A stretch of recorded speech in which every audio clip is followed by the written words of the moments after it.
Peter's going to make some opening comments.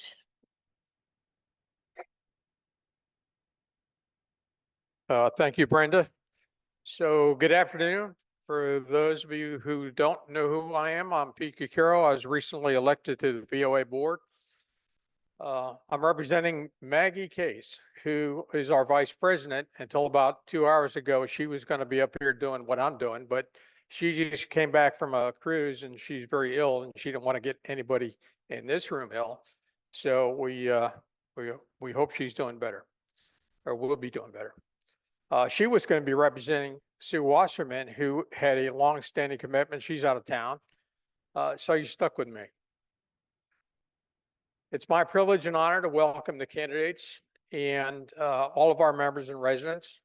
The candidates will be self-introducing themselves in a few minutes. Pine Ridge is a unique equestrian community with over 11,000 residents, 4,900 properties, and 141 miles of roads. We're the largest populated subdivision in Citrus with $1.2 billion in combined assets and pay nearly $56 million in ad valorem taxes. We all know our state, county, and community are growing all around us. And as you gather from the questions you'll hear, there's a great deal of concern. Candidates, we appreciate you taking the time to participate in this forum. I need to advise that Commissioner Slayback couldn't be here because she had a long-standing family commitment with her daughter, who's out at Vandenberg Air Force Base in California, settling in. Her daughter, of course, is part of the Space Force. I'm sure you've read about it. She sends her regrets. Mr. Paul Grogan isn't here, but his wife Michelle is here, and he's actually he's here. He's FaceTime, so he's going to be able to listen in to what's the questions are and what the answers are. This event has been recorded and will be made available to Pine Ridge residents via the website. It takes about 24 hours before that'll happen. The questions you'll be asked today were submitted by our members who responded through the Pine Ridge website during the last month or so. They were consolidated to eliminate duplication and refined to be as specific as possible. In the interest of time and to get as much information transmitted, there will be no questions from the audience. Our moderator is Brenda Roberts. You met her. And I need to introduce, or at least point out, Don Woods and Eric Altman. They're what I call our ushers and hushers. So in the event that you're making a little noise, they might walk up to you. I don't know. Bill Miller and Mark Dupuis will be asking the questions today. We want to keep the noise to a minimum. As I said, this is being recorded. I'd be remiss if I didn't recognize all the people that worked on this for the last month or so. That's Joey Valinati. He's the president of the Civic Association. He's going to say a few words in a minute. Brenda, you met Bill Miller. Raise your hand, Bill. Mark Dupuis, they're your questioners. Eric, I mentioned. Donald Woods, I mentioned. Mark Zabeska, he couldn't be here. He's out of town. And the two guys responsible for the sight and sound, Keith Landers and Tom Russell. Raise your hand, Keith. Raise your hand, Tom. There you are. And, again, thank you for being here. And before I turn it over to Brenda, Joey Valinati wanted to say a few unscripted words. Now, when Joey says unscripted words, you're pretty unscripted. So here you are.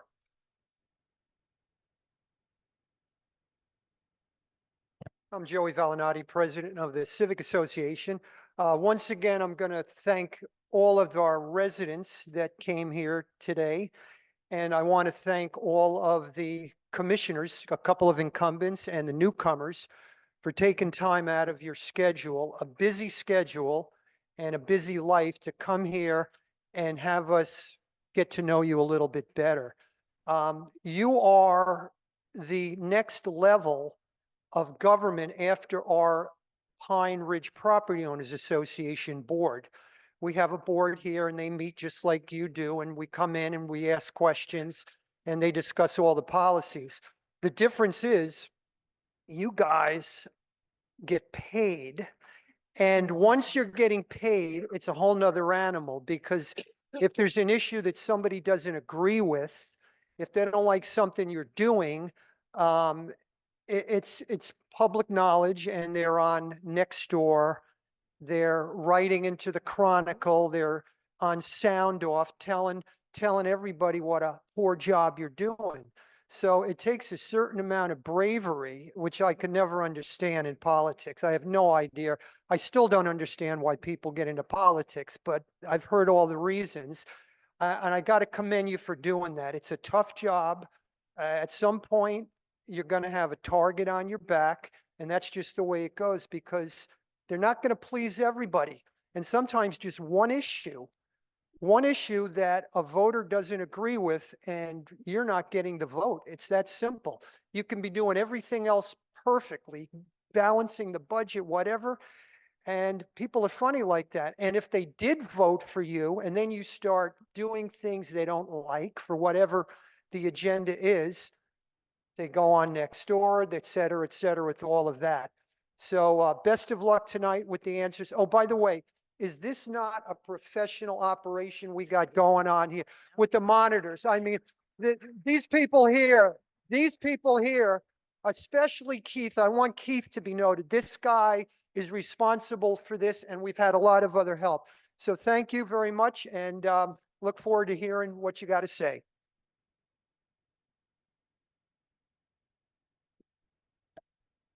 Thank you, Joey, for your unscripted comments. Okay, I'm going to read a few house rules. This is for the audience and everyone, basically. Please put your cell phones off or on silent. If you have any conversation, please take them outside. There's no questions or comments allowed from the floor. Emergency exits are on the left, the doors you came in, and also on the right-hand side here through the double doors will take you right outside again this way. So you don't have to all crowd out one door. There's two exits here. Restrooms are down the hallway on the left, and there's also a drinking fountain down there. Be advised again, both sessions or this session is being recorded. Will be available on the Pine Ridge website within 24 hours. Also, this is for the candidates. We'll put your website address on the website also, but you have to give them to Keith, guy in the plaid shirt right there. So if you give them to their websites will be on listed also. Audience, please be respectful. Hold any applause until the end of the session, which will be about 7:30. Due to the time restraints for the candidates' statements. Candidates, please respect each other for the listed time limits. And there'll be a visual 30-second warning right up here to the end of your statement, and then a 10-second warning. And you have 10 seconds to complete your thought. The format rules. We're going to have opening statements in a rotating order that we've already drawn tokens for, which are the way you sit on the table there. And then questions will follow and rotate through. So Janet will make her opening statement, and then I'll go down the line. And then the first question will start with Curtis. Go down the line, and Janet will be last. That's how it's going to go. It's going to rotate through. Questions are will be displayed on the TVs around the room here. And let's see, did that. If any candidate mentions another candidate in response to a question, that mentioned candidate can request a rebuttal of 30 seconds from the moderator. Closing statements will be in the original order of drawing. So Janet would start with the closing statements.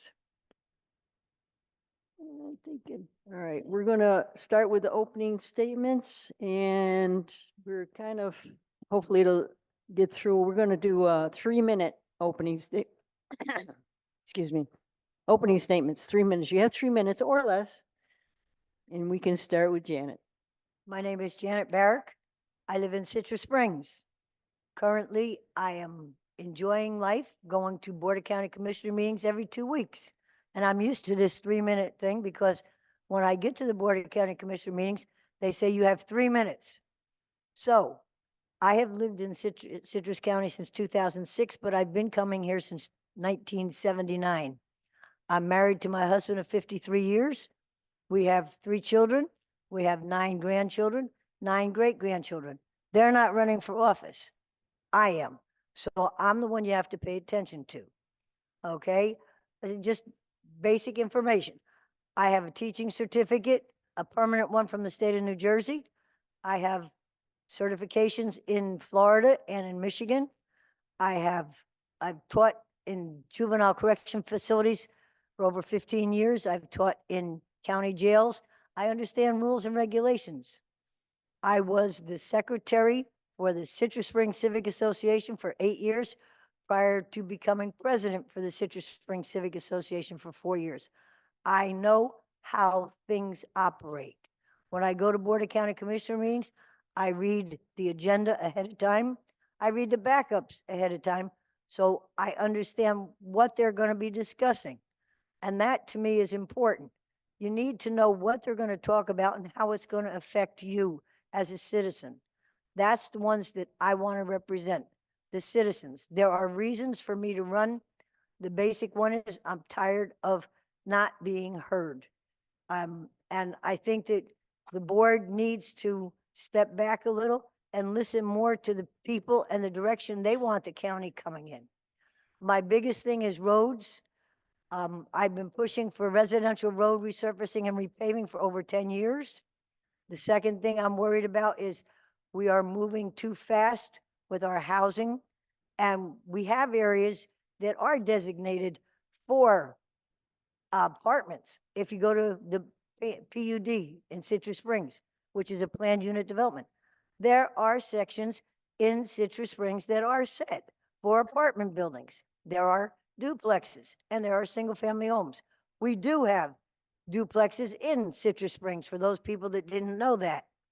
But the thing is, Citrus Springs is only part of this county, but it is the district that I would represent, Beverly Hills, Pine Ridge, Citrus Springs. And I would love to be your county commissioner come August 20.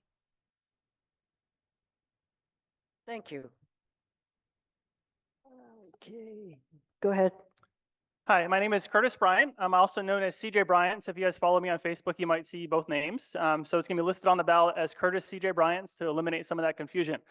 I am a pretty much lifelong Citrus County resident. I moved down here in 1991 with my grandparents. I got to experience what it was like living with retirees. There's benefits to that. We got to travel, things like that. But I also realized there's, limits to that because of fixed incomes and things of that nature. So I'm familiar with what retirees in this county experience. I graduated Citrus High School in 2002. I moved away to Florida Southern College in Lakeland, Florida, where I graduated 2005 with a degree in marketing. I started a business here in Crystal River. It's a photography business. I've had that for about 19 years now. I am the single owner of my wife, so it's the two of us, so I know small business. I'm familiar with the struggles of small business owners in this community face. So I feel that'll be an asset to the board in that regard. A lot of people ask me why I decided to get into this race and why I decided to do politics now. Throughout my life, I've always been interested in the political realm. I've been interested in how politics works, and I followed politics throughout my life. A lot of people have told me I'd be good at politics. I like to create discussion. I like to look at different points of view. I like to do research on different projects. So I want to make sure that I'm well-versed in the different topics and things like that we face. For years, people have told me I should get into politics. My wife has always been anti-politics and wants nothing to do with it. So I respected her and haven't done it. We moved in 2020 to our current house in Lake Canto. So I do live in the district that I represent. And that's a big thing for me is that we make sure we live in the districts we represent. Having said that, in September, I approached my wife and I was like, hey, there's a race coming up, 2024, what do you think about it? And that's the first time she never said no. So here I am now doing this full blast. I feel that people deserve a choice. The last cycle, the incumbent ran, no one ran against them. You guys didn't have a choice in that matter. This cycle, I decided that no one else is running, so it's time for me to jump on it and make sure that we have a choice in Citrus County going forward. So here I am today. A couple things I want to mention. The first thing in my campaign is I want to make sure that we address growth in a smart way. I'm not anti-growth. I feel that growth is important for a community. I feel that people have property rights. They should be able to build what they are able to by right. If you buy a piece of property, you should be able to put a house on it, things of that nature. What I see far too often with this county commission is that they're approving projects that are upzoning. People buy low density residential and they upzone it for 8 houses, which is against the rules for that.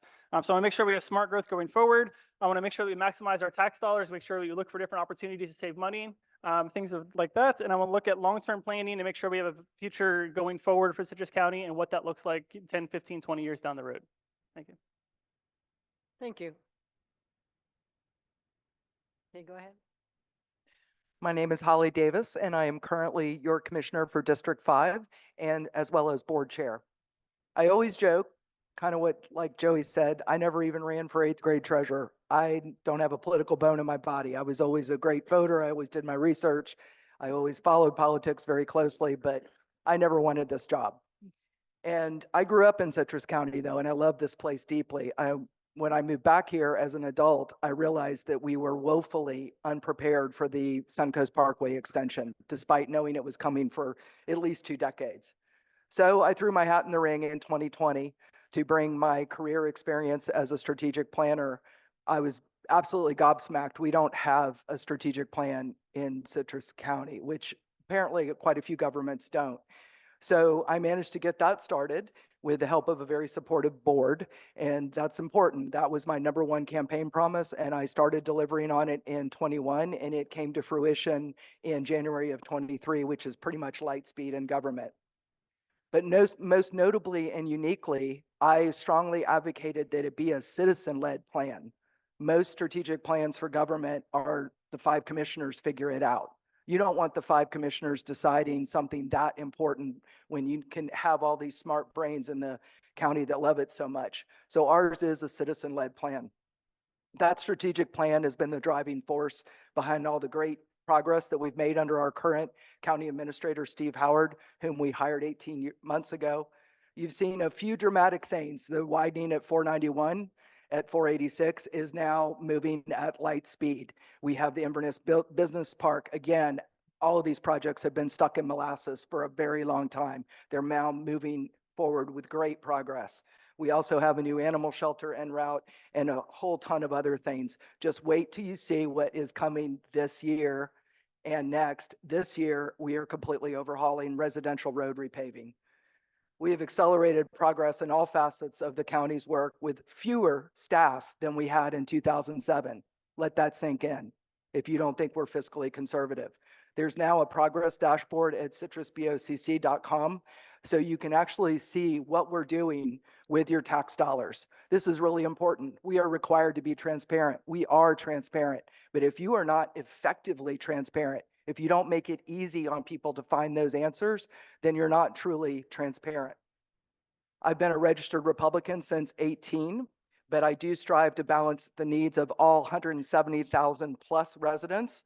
I consider it my sacred mission to protect what we love about Citrus as we grow and shape that growth to be something that adds to our quality of life. I really appreciate that you arranged this forum. This is very professionally done, I agree, and I look forward to earning your vote. Thank you. Thank you. Okay, go ahead. Hello, everyone. I'm Jesse Rumson. I'm running for seat 5 on the county commission, and I have been here for 4 generations, and I have seen more growth in the last 3 years than I've seen in the last 30. And it really concerns me. Now, my main problem right now is going to be keeping this under 3 minutes because we have so much to talk about as a community. Whether it be the overtaxation, whether it be the poisoning of our waterways using chemical defoliants, or whether it be the library boards, we have so much to talk about. But my main issue is the zoning, is the development, is the infrastructure, because that is what's going to affect most of us all across the county in every single way. When we have developments going up in Lecanto or off of Forest Ridge that are thousands of homes, we're putting up 2,000 homes up right in Lecanto. How many more cars is that going to be? Were we talking 4,000 cars? How many more students is that going to be at our school? Even just going to Lecanto, what are we going to need to hire 40 teachers? And how many classrooms would we have to build to house those teachers? These are all kinds of things we need to think about moving forward before we go willy-nilly into this development craze that we seem to be taking over the entire county. It needs to be orchestrated, and we need the infrastructure before we allow these things to move forward.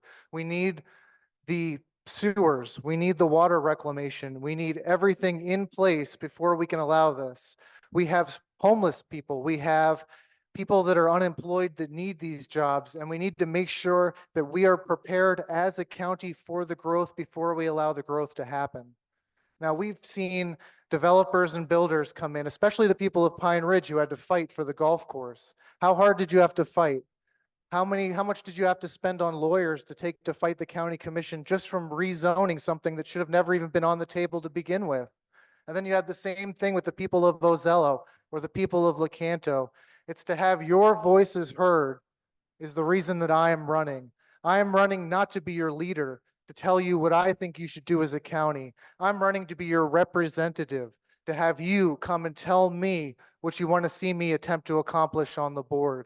And doing that is a fundamental change in government philosophy that we need to embrace as a community, which is why it pleases me so much to look out and see so many faces in this crowd, so many people willing to participate in this system, willing to stand up and talk. And I'd like to thank the people on this board for coming out here to listen and for taking the time out of their day to have this sort of outreach. And I'd love to thank the people of Pine Ridge for putting on this great event and for showing up to it.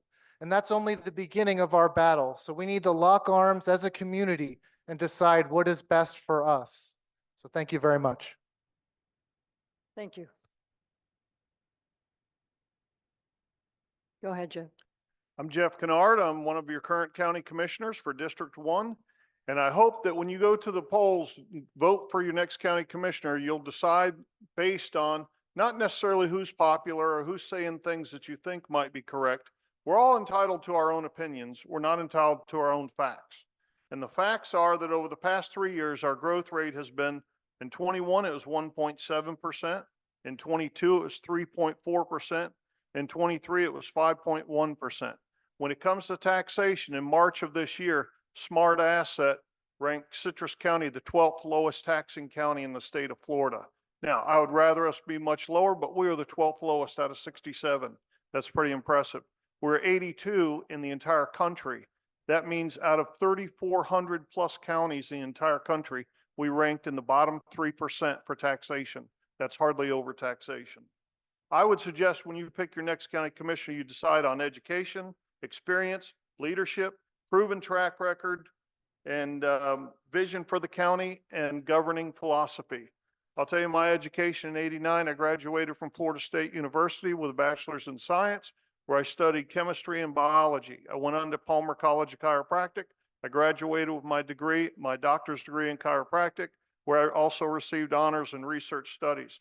I've continued my education both in my chiropractic field as well as in my county commission field. I'm actually down to about 4 hours before I complete my certified county commission training.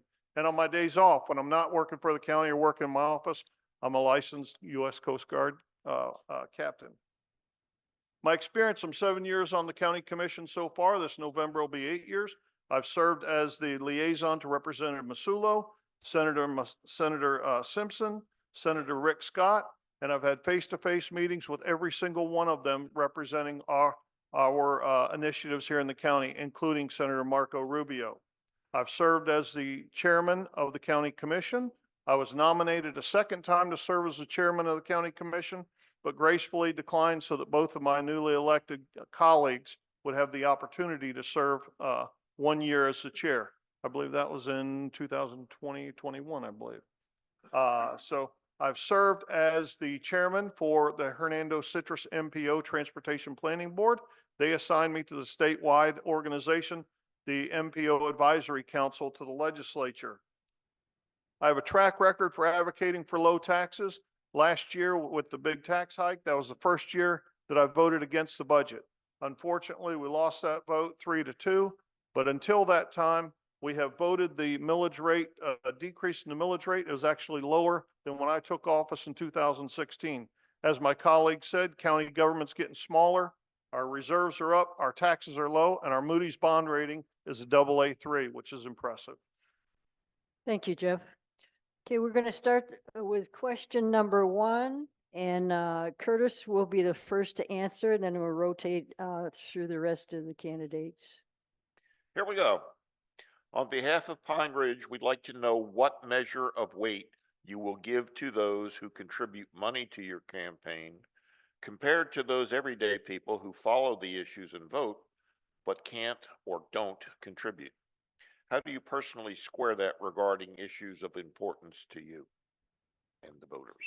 So thank you for the question. I feel that all voters, regardless of who donates to campaigns, have an equal voice in say in what the citizens of Citrus County wants. My feeling is that if you donate $1,000, the maximum, or you donate $0, that your opinion is just as valuable as that person.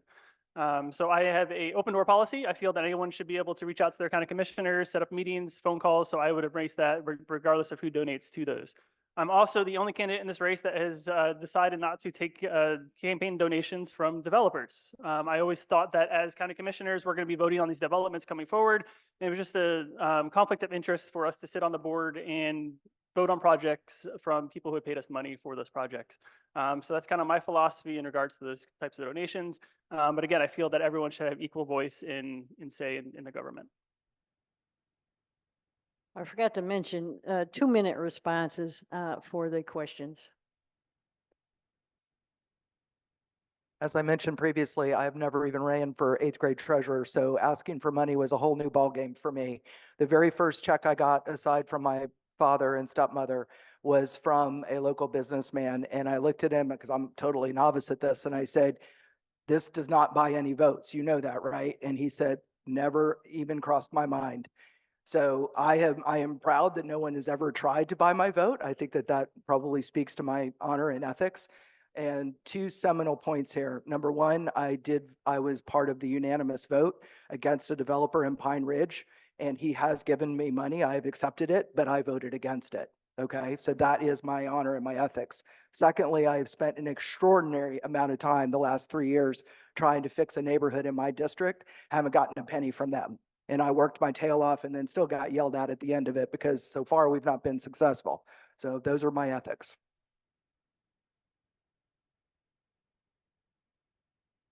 Thank you. Go ahead. Hi there.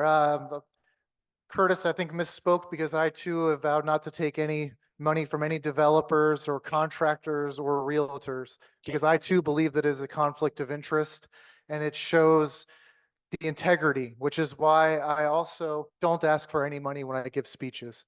I would rather you take my message and spread it to your friends, because word of mouth is worth more than any dollar you could give me. And I know that under Bidenomics, times are tough. And to ask anyone for money is a big ask, which is why I don't do it. I think you can spend your money better than me. And if you truly believe in this county and you want to help and you think that I'd be good for it, I would encourage you to take my literature and to pass it out and to tell your friends, because everywhere is a political place these days. And we need to remember that moving forward. Thank you very much. Thank you. Jeff, go ahead. Something that's a bit of a challenge for some folks to understand is that campaign contributions are non-transactional. They're giving you a donation because they support the work that you've put in and the message that you're putting out there. It doesn't buy you anything. I have never once experienced in 7 years up there somebody remind me that they donated to anything in my campaign. I have the opportunity in my private office to see many patients over the course of a day, week, and month. By far, the majority of them have never contributed anything to my campaign. Every single one of those voices matters when it comes to issues that we're dealing with on the county commission. I would say that, yes, I have taken money from developers, from doctors, lawyers, from dishwashers. By far, the majority of the campaign contributions that I've received have come from working class folks and retired folks in our community. Every single one of those folks are special. Every single one of the folks who have not contributed to my campaign are special, and they get my time and attention also. Thank you. Well, first of all, I don't have a whole lot of money. And the people that donate to my campaign give because they want me to win and they want me to be able to purchase things. And they know that if they give me $10, I'm going to use it towards my campaign, not towards any favors for them. If you've ever talked to the gentleman that was here, the president of the Civic Association, I was president. You don't get paid, but you have to give of yourself. People that know me from Citrus Springs know I gave for no money whatsoever. They also know that I belong to a lot of different organizations and I don't ask anybody for anything. I get out there when I needed to get petitions signed. I was the one out there getting them signed. I had people out there helping me, but most of them I got signed myself. And that's because I want to be the person to represent you. And I want you to know who I am. So if somebody were a developer, I wouldn't say I wouldn't take their money, but there are at least 100 developers in Citrus Springs that I know that have come to me with plans for houses over the 4 years that I was in charge at Citrus Springs. And I would not let them get away with anything they weren't allowed to build. They had to meet all the specifications. So to me, it's a no-brainer. I only do what I'm supposed to do to represent the people that I represent, and that should be the citizens of Citrus County. Thank you. Going to move on to question number 2, and we're going to start with Holly for the first answer. Hi, I'm, excuse me, I'm Mark Dupuy. I'm a 10-year resident of Pine Ridge. And today is my 52nd anniversary, so I got to say hi to my wife. So question 2, according to the census data, Citrus has a population of 155,000. The workforce is at 49,000. The median age in Pine Ridge is 65 years old. This makes us a community of seniors who have been supporting Citrus through our retirement funds, pensions, and Social Security during our sunset years. Question is, if elected or re-elected, how will you provide essential services to both an aging population and to those younger folks we need to attract? Please emphasize both. Okay, I love this question. So anybody go to the workshop or the town hall last week, heard the data from Florida Chamber that the top demographic moving to Citrus County right now is age 30 to 45, which is workforce. We are getting younger, which is great. And I did grow up here. I plan to die here, as I joke, hopefully not too soon. I want the same thing that y'all want. I want low taxes that are efficiently deployed, and I want great health care. We are not on track right now to have great either of those. And so there's a couple of different things that we are working on the commission to fix that. And number one is affordable level of housing. We need more housing and we need more density, but hear me before you get worried. The affordable density has to be in the right places. Has to be in the right places. It has to be compatible with what's next door. So that density is the only way that you are going to have nurses, the very low-level nurses in your nursing home when you go there. That's it, guys. That has to happen. And just know that we are being very careful personally, and I've noticed my colleagues being that way, being very careful about that where we put things. We've turned quite a bit down, including density. Thank you. Okay, go ahead. Go ahead. Being on a fixed income, being a senior is one of the main reasons why we need to keep our property taxes low, which is why we need to keep those people in the community. We can't price them out. We can't allow house prices to go so high that the people who want to retire here, or the people that are retired here, can't afford to stay here and have to move out. And part of that is going to be cutting back on a lot of the waste. We hire so many experts at hundreds of thousands of dollars a year that we don't need. We wind up frivolously spending extra that could go back into the county itself. And then with the marijuana bill coming through, if that passes, I think we should tax it as a community. And I think we should put a 2% right off the top. If we have to deal with it, we should take some benefits from it. And I think we should worry more about the people that are here today than the people coming in the future. Because the people here today, are our people. They are Citrus County, and they need to be maintained, and they need to be taken care of, and they need to be respected. Thank you. Thank you. Go ahead. There's no question that Citrus County is growing. It's managed growth, and managed growth is good. Managed growth brings rooftops. Every single rooftop that goes up in the county contributes roughly $14,000 a year forever to our local economy. New rooftops not only brings new options for dining, for shopping, for housing, new rooftops also brings new options for healthcare. It brings new physicians. It brings new specialists. It brings new mid-levels such as your nurse practitioners and so forth. It also brings new options for new healthcare facilities. We didn't get Clear Sky Rehabilitation Center out here in Lecanto because we stopped building. We're not getting a VA clinic out here in Lecanto, which will be announced in October. The location is supposed to be. We didn't get that because we stopped building. There is rumor, as was already mentioned in the earlier forum, that there's a good possibility we're getting a third hospital here. It'll be a small one, but there is rumor that that's happening. Pretty substantial. Those things do not happen unless your community is growing. We've already got Tampa General Hospital as well as HCA in our community.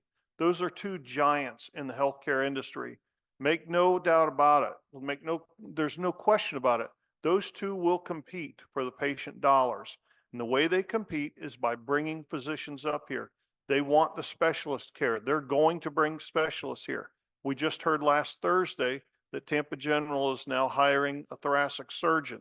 Those things don't happen if a community is stagnant.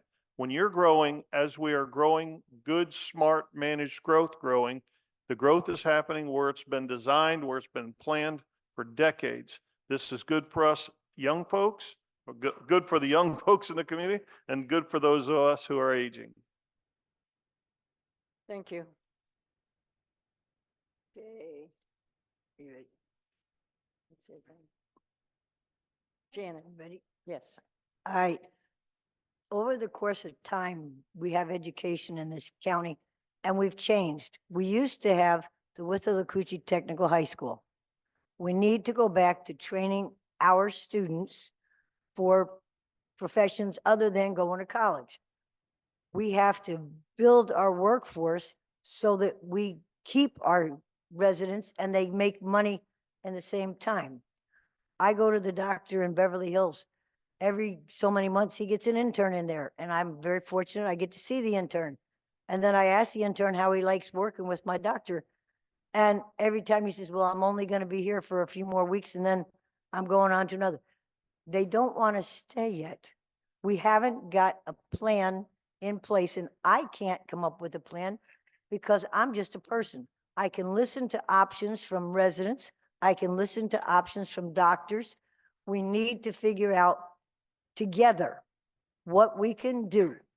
We get people building all these houses, and I go across the street to where they were taking the trees down, and I wanted to ask them a question, and all I hear is, no speaking to English. And the license plate on the car says North Carolina. Well, how are we going to take care of our residents in Citrus County if we don't give them jobs and we don't, and they don't work here in Citrus County? We have to come up with plans with our builders, with our developers, with our doctors. We have a whole lot of things that need to be addressed one thing at a time. And in order to do that, the board is going to have to take time and address these issues. As people, we need to have town hall meetings where people from from our community can give the ideas to the leaders to work on. We're not all perfect people. We're not all geniuses, but we try. Thank you. So my thinking is that we need to work with the private industry to figure out the problem that they're seeing with the employment. Something that hasn't really been mentioned up here, a lot of these positions are very highly competitive. Maybe the private industries need to offer higher wages. Maybe they need to do more benefit packages, things of that nature to draw those people here. I do agree that we do need some workforce housing. A lot of these developments that we're seeing aren't really workforce housing. They are market rate housing. So if we're going to add market rate housing, how is that going to help the nurses move into the county? I do feel that smart growth with a lot of those projects will help move some of those things forward, but something that wasn't mentioned as well is infrastructure. A lot of people don't necessarily want to move here, especially higher wage earners, because the infrastructure, roads and things of that nature are not very good in some parts. So we need to be able to focus on infrastructure, fix the infrastructure problems. I think that will go a long way to drawing more of those people here. Thank you. Going to go on to question number 3 and start with Jesse.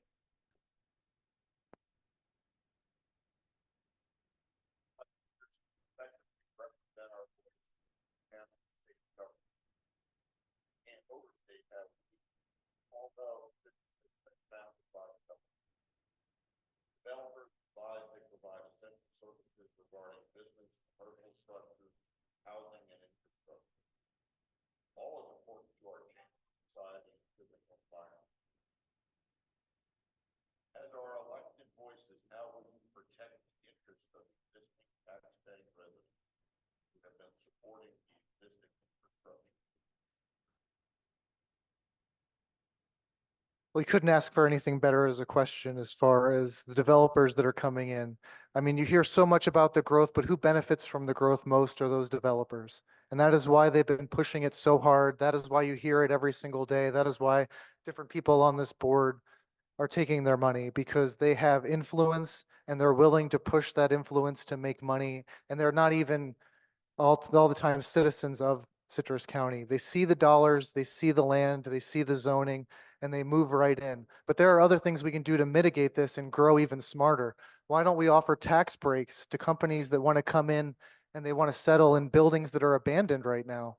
I don't know how many people have seen the big CVS or the strip mall down on 19 or any of these buildings that are still there, still viable, and can be used by these corporations that are bulldozing down the environment that we hold so dear as the Nature Coast, to replace it with more trees and more infrastructure, more development, more houses, more things that we're not begging for. They want to say that we're going to bring in more doctors by growing, but we have a shortage of doctors as it is right now.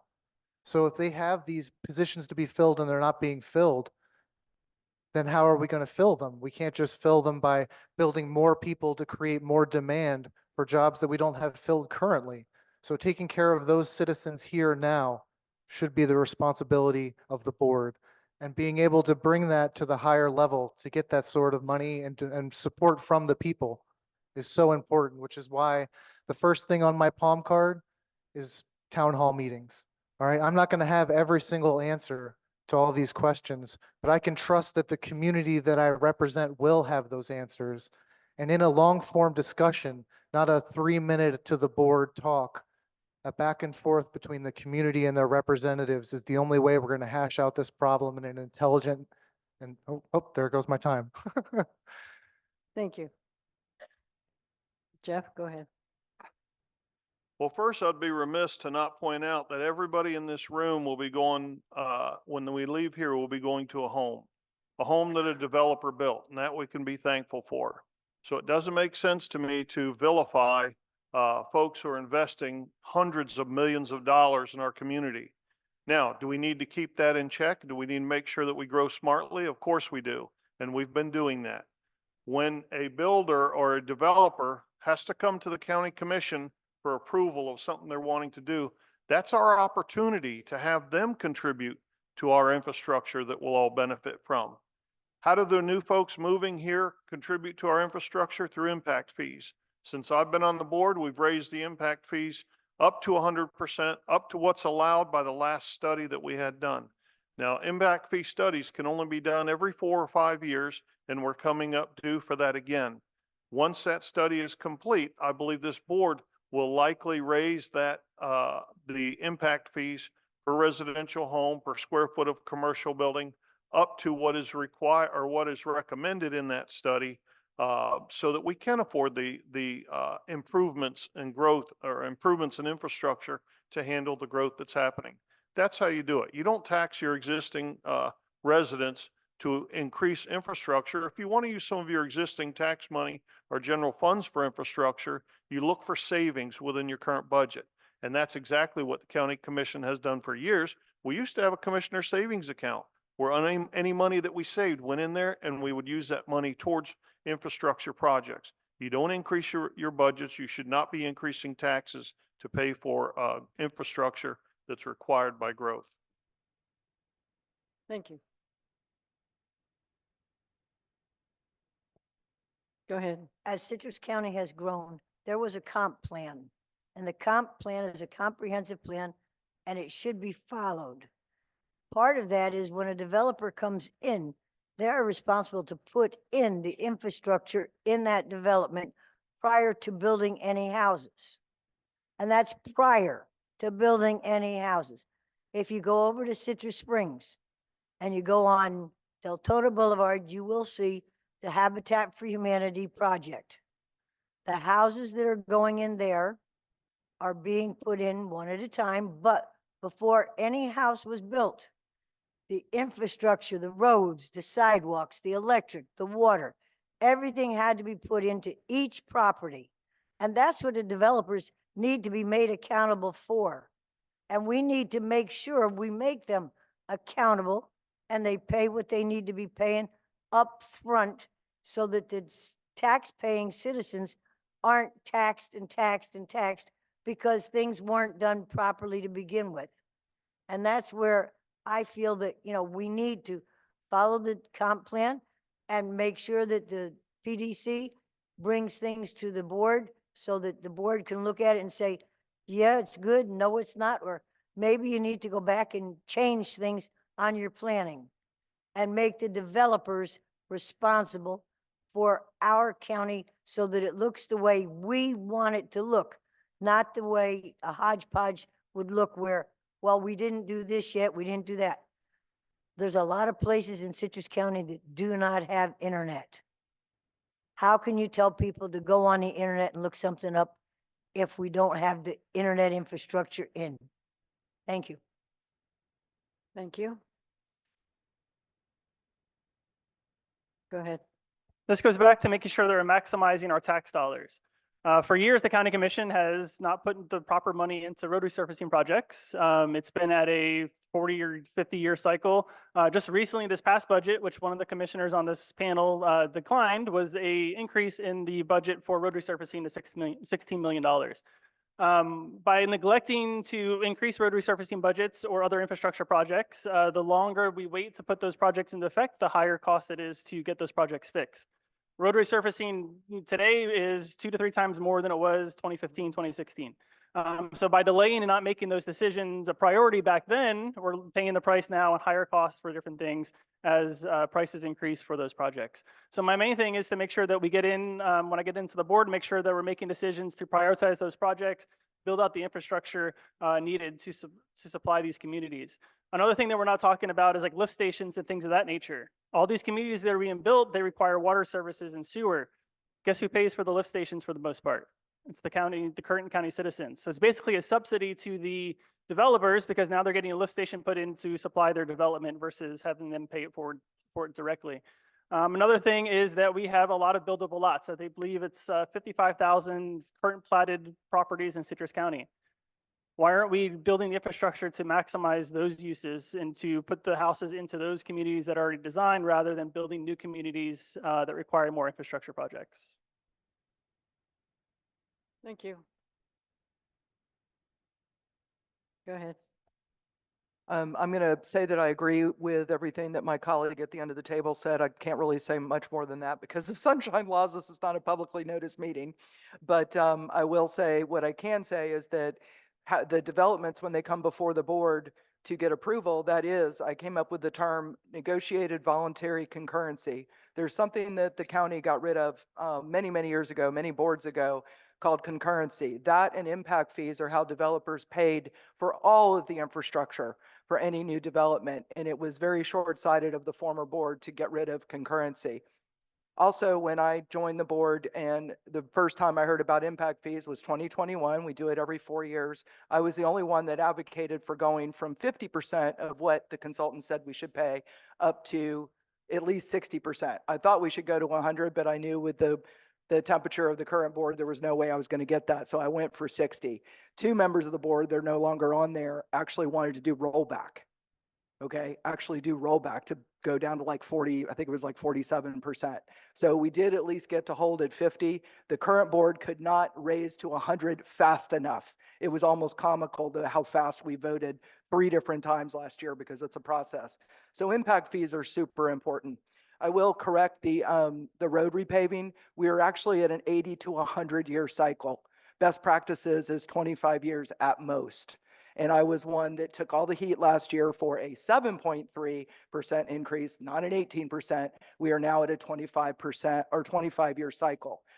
Further, our new county administrator is proposing that we go to a LiDAR system, which is a computerized scanning of every single road. It takes the guesswork and the judgment calls out of the human factor, and the radar will actually tell us what roads rank the worst.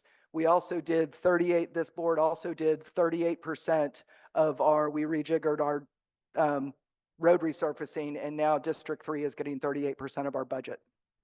Thank you. And we're going to go on to question 4, and we'll start the responses with Jeff.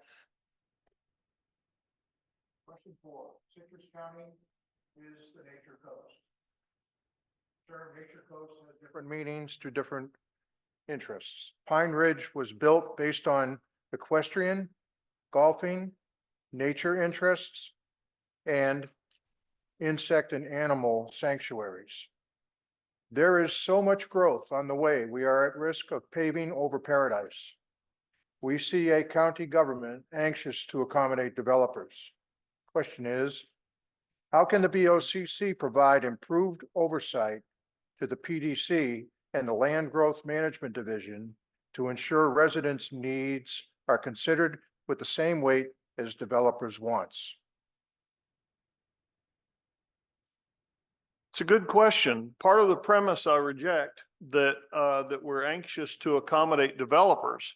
They have a right to submit an application, and there are multiple opportunities for public input. There's a staff review, then ultimately it goes to the PDC. There's public input at the PDC. And the way that the county commission protects that is we have final say on those issues.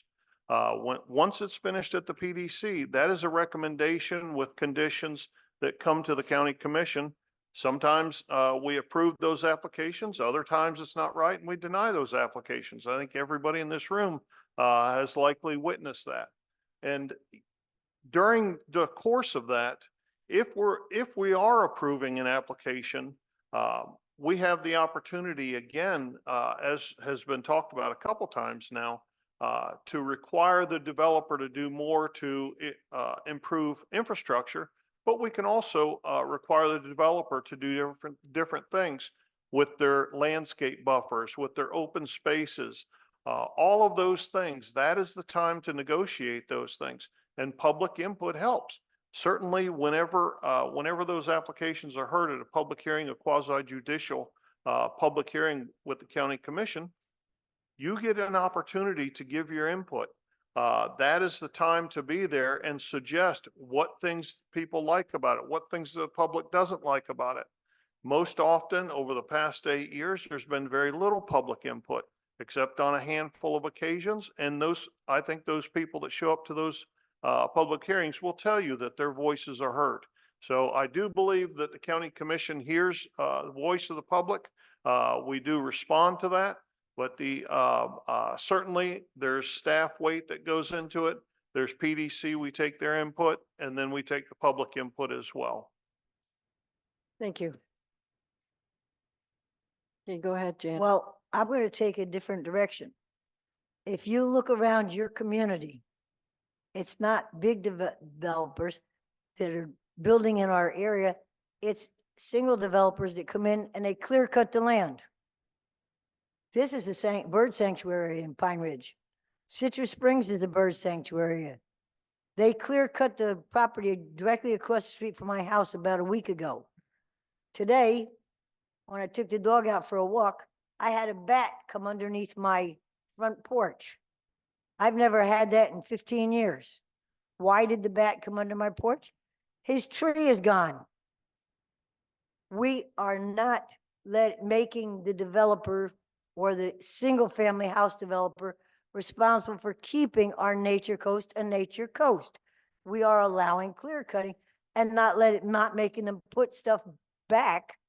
We have to make sure that if they clear cut to put a house, they need to put some vegetation back, not just little shrubbery. Okay, and we can say, you need to have so many trees. There used to be, when I had my house built, we had to leave at least 6 trees on the property, the builder did. Okay, that is something we need to watch. The big developers, yeah, they come in and they bring the plans, and then they bring it to the Board of County Commissioner, and they have a 501 time certain meeting. And yeah, on their plans, it shows buffering here and buffering there, and so many foot high fence here, so that there is a little bit of aesthetic beauty. It's not what it was to begin with, but it's better than nothing.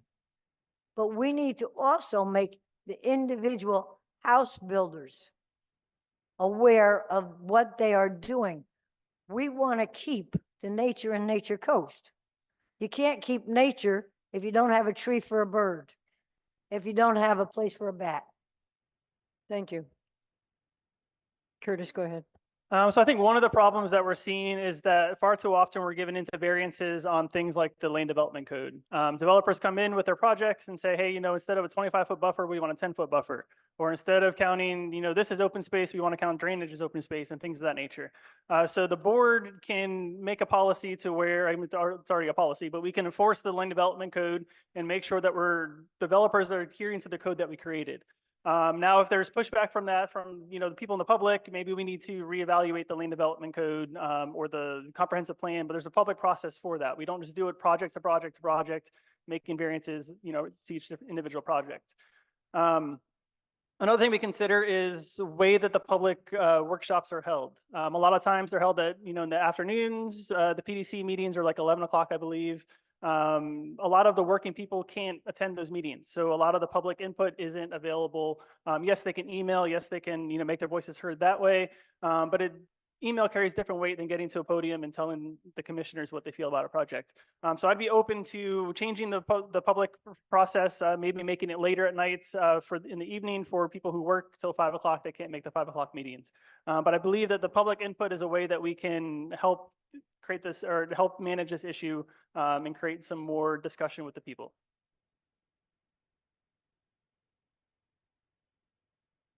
Thank you. Go ahead.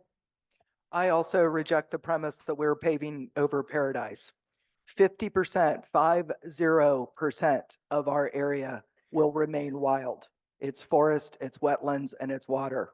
Let's take a moment to realize how incredibly blessed we are. Personally, my favorite places have always been sea, sky, and saddle. I'm an equestrian, I'm a pilot, and I'm a diver. Nature is incredibly important to me. Outdoors is my favorite place to be. We have a tree ordinance that's actually pretty doggone strong. Could it be stronger? I'm looking into that, but they're not supposed to be clear cutting willy-nilly. If you see something, say something. Our code department needs to know about it, and they'll check into it and see if there's been a permit pulled. They must actually replace those trees. I am excited that the sun goes from 98 to 44. Fun fact, there are 7 wildlife crossings. Did you know about that? They don't mark them. 7 wildlife crossings to make sure that the wildlife can cross that. It's part of our wildlife corridor, and it's something I strongly support in Tallahassee. I'm also a big believer in preserving our ag lands as much as possible in Citrus County. I think it adds to our quality of life to see cows and horses and donkeys and so forth as we go around. I think it's important to know where our food comes from. My last 3 properties were horse farms, and I fully back Commissioner Agriculture Wilton Simpson, his efforts to preserve ag in Florida, and I'm proud to say that I received his endorsement. I've lobbied Tallahassee early in my term to get a first grant to the organization Too Far to clean up the Sala-Apopka lakes because that's in my district. And having grown up in Crystal River, I was absolutely overjoyed to see the success of the Crystal River Restoration Project and now Homosassa. Thank you. Thank you. Go ahead. So I think everyone can see that there are two different visions going on at this board right here. We have the people that want to move full straight ahead with the development, and then we see some people that want to touch on the brakes. I think we can all look out in our community and see the changes. We don't need anyone to explain to us that we're losing the nature. We can see it for ourselves, which is why I couldn't agree more with the people at the end of the table saying we need to preserve these trees. We need to preserve these turtle habitats, and we need to keep a close eye on our rezoning. Rezoning has been a big issue. I've heard some people speak about it up here. But if you want to buy a commercial area or you want to buy a high density area, we have those available. Buy them.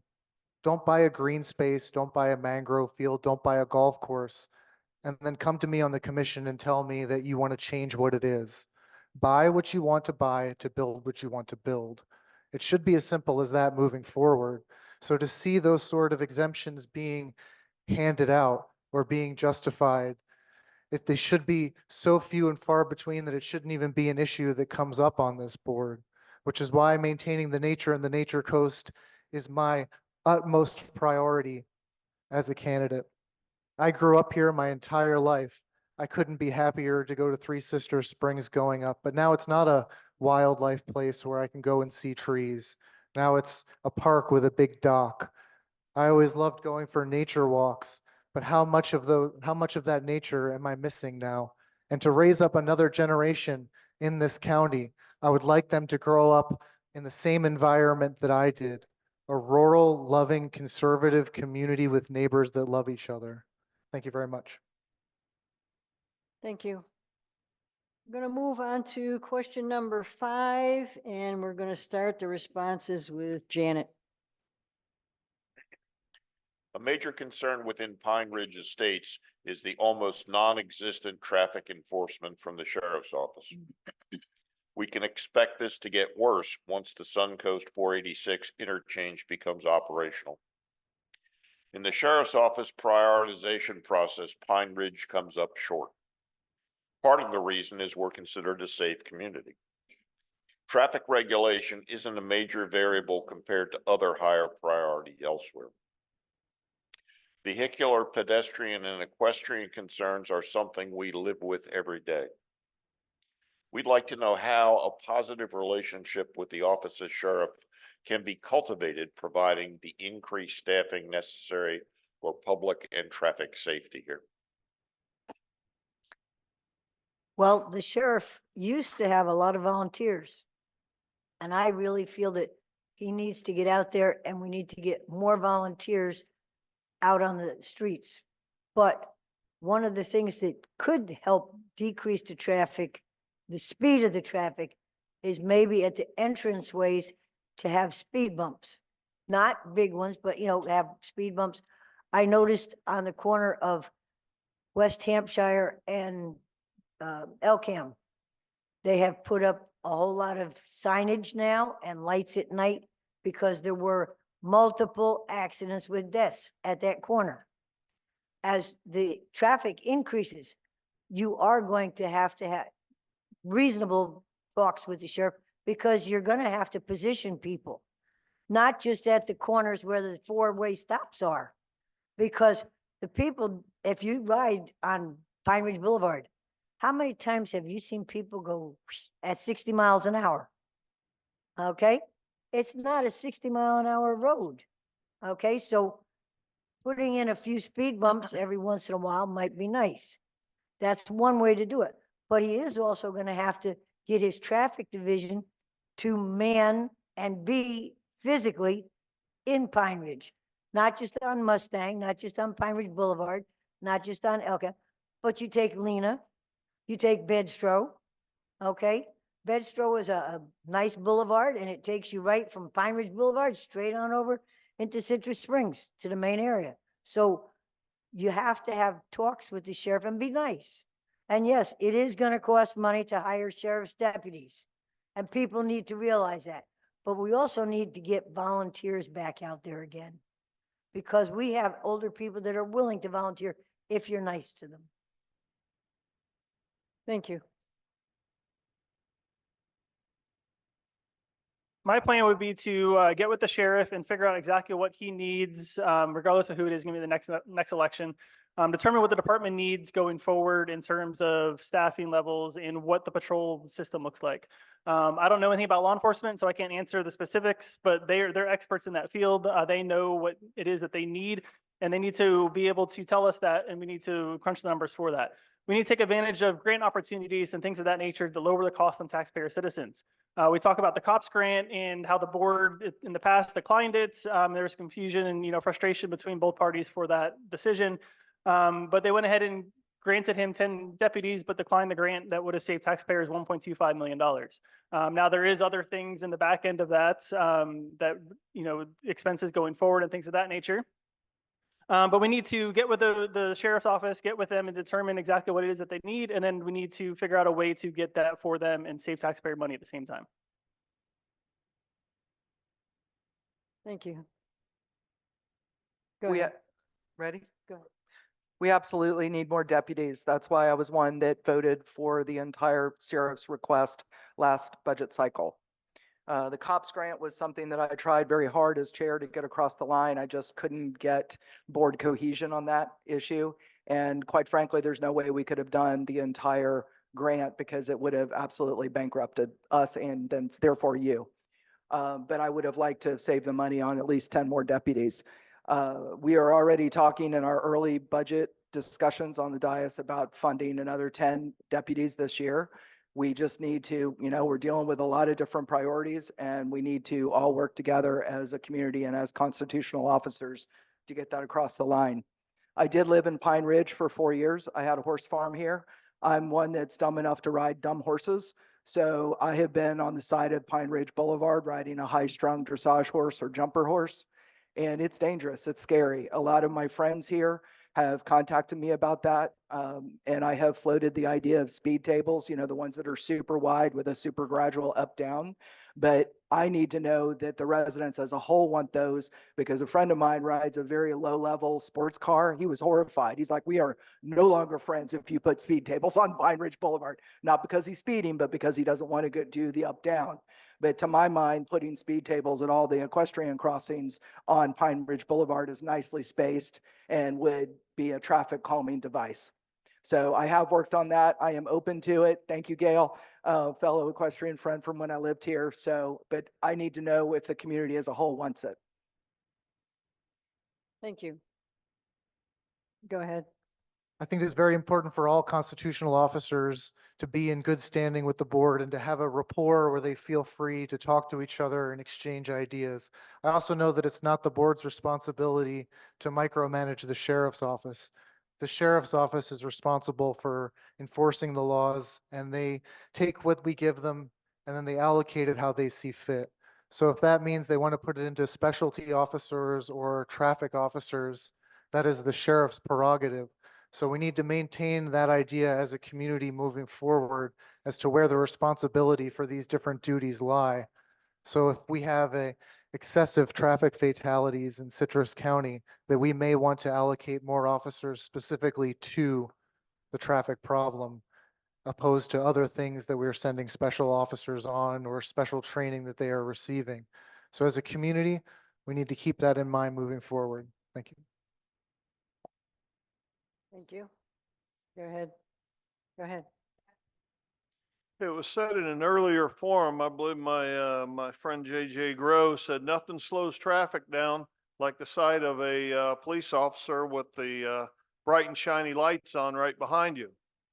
I have a number of friends and more patients that I see that are sworn officers in the sheriff's office. Every single one of them to a T tells me we need more officers. That is why I supported signing the COP grants, the COPS grant, both times it's come before the county commission. The sheriff's office had told us that while we may not necessarily want to or be able to afford the number of positions that were awarded, we could modify that after signing, which I advocated for. I believe that we should have done. It was a missed opportunity, but we need to move forward. The sheriff's office and the county commission need to stop talking at each other and to start talking with each other. We need more deputies. That's exactly why at the last county commission meeting, I proposed that we offer up 10 addition or funding for 10 additional officers every year for the next 4 years. That would put 40 additional sworn officers on the street. I believe that would make a difference. Is it everything that the sheriff's office has requested? No, but I think it's a good step in the right direction. And I believe that's a manageable number for the county commission. Thank you. Going to move on to question number 6, and the first response will be from Curtis. Question 6, Pine Ridge has 28 miles of horse trails spread through the equestrian homesteads on our west side of the community. There are 8 color-coded trails in our master plan. We have 40 street crossings and most are not on main thoroughfares, but 5 cross Pine Ridge and 2 cross Mustang Boulevard. There is already dangerous, but even more so when the interchange goes operational. Not being able to safely cross these main roads effectively isolates our equestrians, reducing travel distance. If elected, the question is, if elected or re-elected, will you work collaboratively with our state representatives to ensure the safety of equestrians and these main road crossings? So I'll be the first to admit, I don't know the answer to every single question. I know nothing about equestrian aside from our friends have horses on a farm. So I don't know what the needs are of the community here in terms of those trails and whatnot. So I would side with the people here that would tell me, hey, this is what we need going forward. This is what our community needs. And I would put extra weight onto that because they're the ones that live it every single day. So absolutely, I would work with the state representatives, work with other commissioners on the dais, and work with other stakeholders that have those concerns going forward and seeing what we can do to help alleviate those concerns with the traffic issues. Thank you. Go ahead. Well, if I'd known this question was coming, I would have held my fire on the last one. I was really excited to hear what JJ Grow said, and if he's elected and I'm reelected, I would be delighted to work with him on strengthening equestrian protections.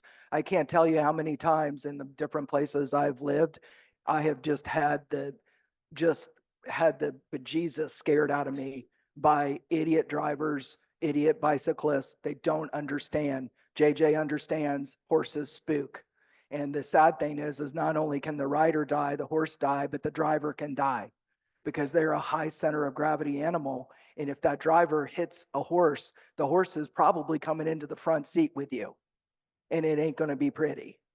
So anything I can do, JJ, I would be delighted. I'll come up there to Tallahassee. I'll lobby. I'll meet with anybody you tell me to meet with to try to get that strengthened.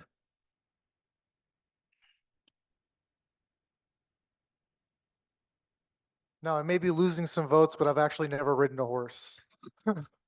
And I'm sorry that we even have to deal with this situation, but I would be more than happy to reach out to the state and to find solutions and like Curtis said, to reach out to the community because you would know what you need better than anyone else. And to be able to be open to those sorts of answers and to be able to work with your community hand in hand to find the solution to complex problems is what we need from our commissioners, whether that be more signage at the crossings to give people more of a time to slow down, or whether that means tightening up the laws and penalties for people who ignore those things. There are answers to be had, and we will find them together moving forward as a community. Thank you. Thank you. Okay, go ahead. I think it requires a multi-pronged approach. Yes, we need to work with our state legislature. We need to find out what we can do to strengthen the enforcement of or strengthen the laws. And then it goes to law enforcement. We've got to have more law enforcement officers out there getting traffic slowed down, getting people slowed down, regardless if it's on the roads here in Pine Ridge in the equestrian community or if it's in any other road around our community. We're having far too many fatal accidents, far too many bad accidents, pedestrians getting hit. We've got to get people slowed down. That happens with more sworn officers on the street. The last part of that, I would say, are traffic calming devices. That's where I would suggest that the community bring in our first responders or representatives from our first responders. When a fire truck, EMS, or police officer is headed to your house in a time of need, you don't want them having to slow down for some type of a traffic calming device. But there's got to be some middle ground there where the equestrian community would find it an acceptable device to slow people down, and the first responders would say, yes, we can navigate that to help to get to your house in time when you need us there. Every second counts. You don't want them as opposition when we're trying to get something to help the equestrian community. Thank you. Go ahead. Pine Ridge is exceptional. It's unique in the state of Florida. It is an equestrian development, and it needs to be taken and not taken lightly. The speed limit may have to be lowered. I don't know if it can, because Pine Ridge Boulevard, as far as I know, is a SCOP road. In other words, it's a road that is helped being paid for by state money because it's a connector collector road. And as such, there are certain mandates that you have to watch. That's why I was suggesting that we check and see if you could put speed bumps. It's possible to maybe put speed, but you already put up the signs. You brought it to the Board of County Commissioners about 3 years ago, and the signs went up. I think that did help some things. Not perfect, but at least it helped some. With the road coming, yes, there will be more traffic. The police, we definitely need more policemen in Pine Ridge on the main roads, which, and I hate to say this, is we're going to have to bite the bullet and pay higher taxes, because we are going to have to hire more police. And I'm not promising that, if I get in, you're going to get your taxes, reduced. What I'm saying is the need is there, and we need to meet the needs of the citizens. And if that's going to help with the horses, and I know horses have a mind of their own sometimes, and if they see a car, they can get spooked very easily. And it's a very dangerous situation. So it's going to take time and a whole bunch of suggestions from a bunch of different people that work with horses and know a lot more about horses than I do. Thank you. Okay, we're going to move on to question number 7, and the first to answer will be Holly. Please explain how the backlog of needed county road improvements will be addressed. In the past, the requirement of high density has meant that Pine Ridge, a low density community, has always come up at the last for road improvement. If elected or re-elected, how will you make Pine Ridge Estates a BOCC priority regarding road resurfacing?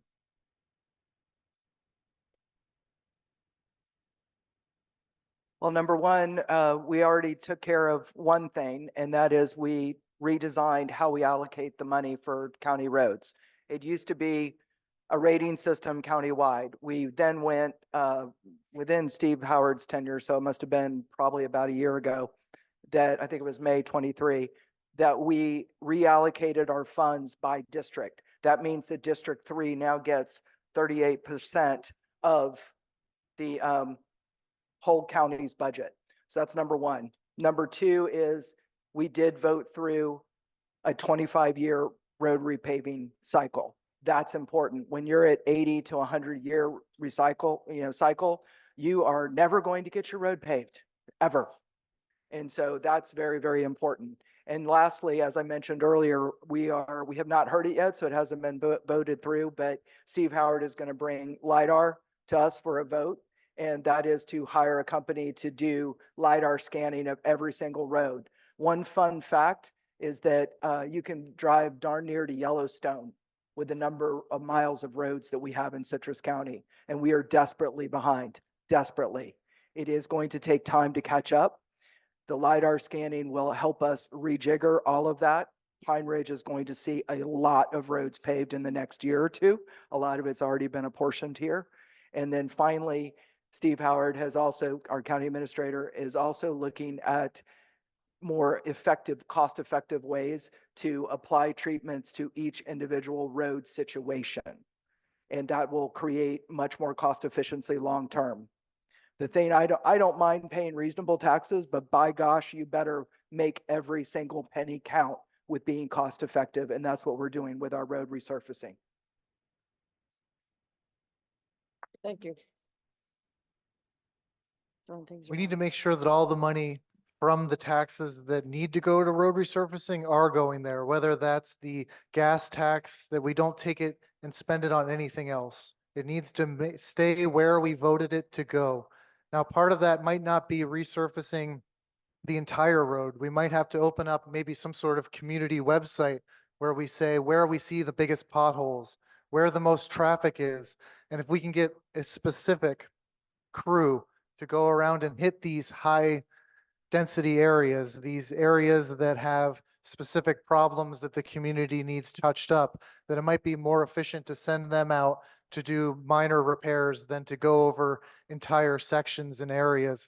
I mean, we still need that, but we need a multi-pronged solution to the entire county's problems. I know that we just got the ones done on 44 that needed to be done for years, and some sort of solution like that, where you're doing stretches of road instead of entire roadways. I think that needs to be part of the solution, but not the entire solution. So website, allocation of money, specialty division. Thank you.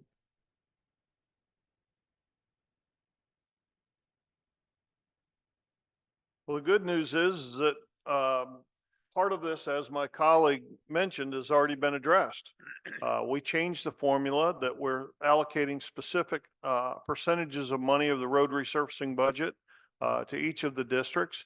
And as Mr. Rumson mentioned, we are already going out and addressing smaller portions of road. In fact, Dunklin, which part of that is an absolute mess, the board has already approved the budget to go out and resurface that road. That road will be getting a new face very soon.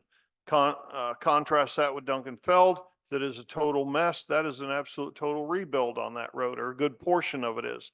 That whole road will be torn up. So we're not doing the whole thing. We're not doing the same treatment on the entire road. You've got staff that analyzes that. As Commissioner Davis mentioned, we've got a new system in place for repaving roads. Not every road needs the same covering on it that the ones we did last year got. That's a very expensive way to do road resurfacing. And our new Director of Public Works has brought a system that I believe it's 6 or 7 different treatments that are out there as options for treatments road resurfacing, depending on exactly what the road needs. So what does that mean to you as a resident and taxpayer? It means that we're going to get more miles per dollar spent on road resurfacing this year than we ever have in this county. We've got a much larger budget for road resurfacing in this county, and we've got a new formula for road resurfacing. That spells good things moving forward. Gonna do it. Thank you. Go ahead. A passion of mine has always been roads and residential road resurfacing. I live in Citrus Springs. We have 423 miles of roads, residential roads. You have 140. Beverly Hills proper had a whole bunch more, not more than Citrus Springs, not more than Pine Ridge. Then we're going to get 38% of the pot, okay? This is the middle of June. We're going to get 38%. We're going to get lots of roads paved this year. When? Okay, they still have to go out and radar every single road. And then they have to figure out what kind of paving they're going to use. Then they got to figure out who they're going to get it paved by. Excuse me, I'm sorry, but there needs to be something done to set up a good system where the roads are repaved systematically. It's wonderful. We're going to get 38% in our district. But 38% of what? I think we need to take and look at what they're going to do and get it done. And that's my feeling. Sorry about that. This has been an issue that's been largely ignored in the county. For years, we've trying to keep taxes low, trying to, take the burden off of taxpayers, but we've been ignoring the infrastructure projects. We've been ignoring the roads. As I mentioned earlier, those things get more expensive to replace the longer that we wait to do those. So I agree with the board that they made the change to allocate money based on different districts. But I also feel that we need to prioritize projects to where we make it as affordable as possible to do that road. If we wait for roads to be reconstructed completely, then it's going to be a higher cost than it is to maintain them going forward. We also need to look at additional revenue sources. Ad valorem tax can only go up so much. It's only 10 mil max. At some point in time, we're going to run out of millage that we can do if we're not smart with the money. So we need to find alternative revenue sources. This county has 1.25 million tourists a year. We can maximize some of the revenues that we're bringing in by additional tax options, such as the local option sales tax. A lot of that money, the citizens or the tourists visit the county, they drive on our roads, they're using our infrastructure, they're using those projects. Currently, they're not paying for any of those projects. It's coming out of your own pocket. So I'd look for alternative options going forward to help increase the revenues for the road resurfacing budget that doesn't put the burden on taxpayers. Thank you. Going to go on to question number 8, and we will be starting with Jesse. We beat this up pretty good, Pete, so we're going to move to 9. Question 9. Due to the efforts of our residents, folks working on how to save the golf course property from a developer have discovered how Pine Ridge is a unique gem, having been protected by both the original master plan and the Fish and Wildlife designation as a bird sanctuary. When elected or re-elected, how will you work with Pine Ridge Estates, Citrus County, and the state of Florida to ensure our natural resources unique to Pine Ridge remain a priority? Can Let me we- start. Yeah, go ahead. Yeah, I was going to say, you still start. Well, let me start by saying that I enjoyed working with you to preserve Pine Ridge. That was an interesting development where the county or the people of Pine Ridge had gotten together and they worked so passionately and hard to preserve the way in which they live. I mean, without seeing this dramatic change came to the master plan, but I think that every county or every part of Citrus County is a unique gem. And I think we need to do our best to preserve each and every single section of this community.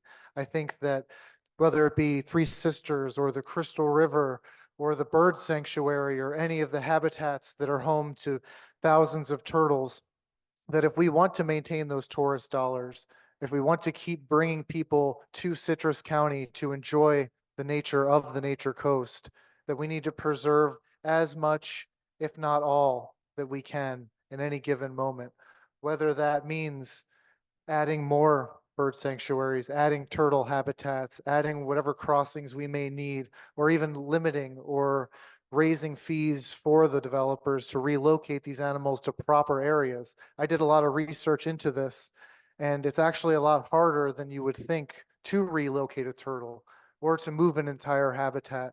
So if we need to do a tree planting per tree cut down, or we need to do a stop, putting the chemicals into the waters and then paying on the other end to clean the chemicals out of the waters, where we wind up with lower scallops or we wind up with hurt manatees, that we need to pay as much attention to these topics as we can as a community and to preserve them to the best of our ability. And as a commissioner, I think it would fall onto them as a responsibility more than anyone else in the county to preserve that for the people that live here. Thank you. When I'm not wearing my commissioner hat or my chiropractic hat, I'm outdoors. I enjoy spending my time in the water. I enjoy spending my time in the woods. I'm an avid outdoorsman. My wife and I truly enjoy hiking, spending time out on the boat. Preserving nature and Nature Coast is a big part of my being, if you will. I served as 3 years as the president of the Coastal Conservation Association. That's been quite a few years ago now, but when I left that organization, I left it in much better condition than when I found it. In fact, when I left there, we had been recognized as growing our local conservation group, our local CCA chapter, larger actually than the Orange County chapter over in Orlando. We got people involved in coastal cleanups. We got people involved in restocking our inshore fisheries. Just in the past 2 to 3 weeks, I've been on 2 different conference calls trying to raise money from the state or different conservation organizations to buy the Pirates Cove property that abuts our existing park that's out there. I think we're close. I can't get too much into it because I've got a colleague up here who will be hearing my pitch to buy that property.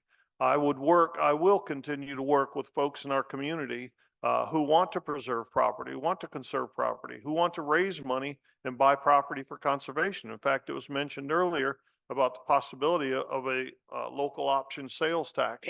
The specific number is 26%. If that passes, our tourists would pay 26% of that. That money, part of that money could go to purchasing property for conservation. That's a good way to pitch that. There are other things.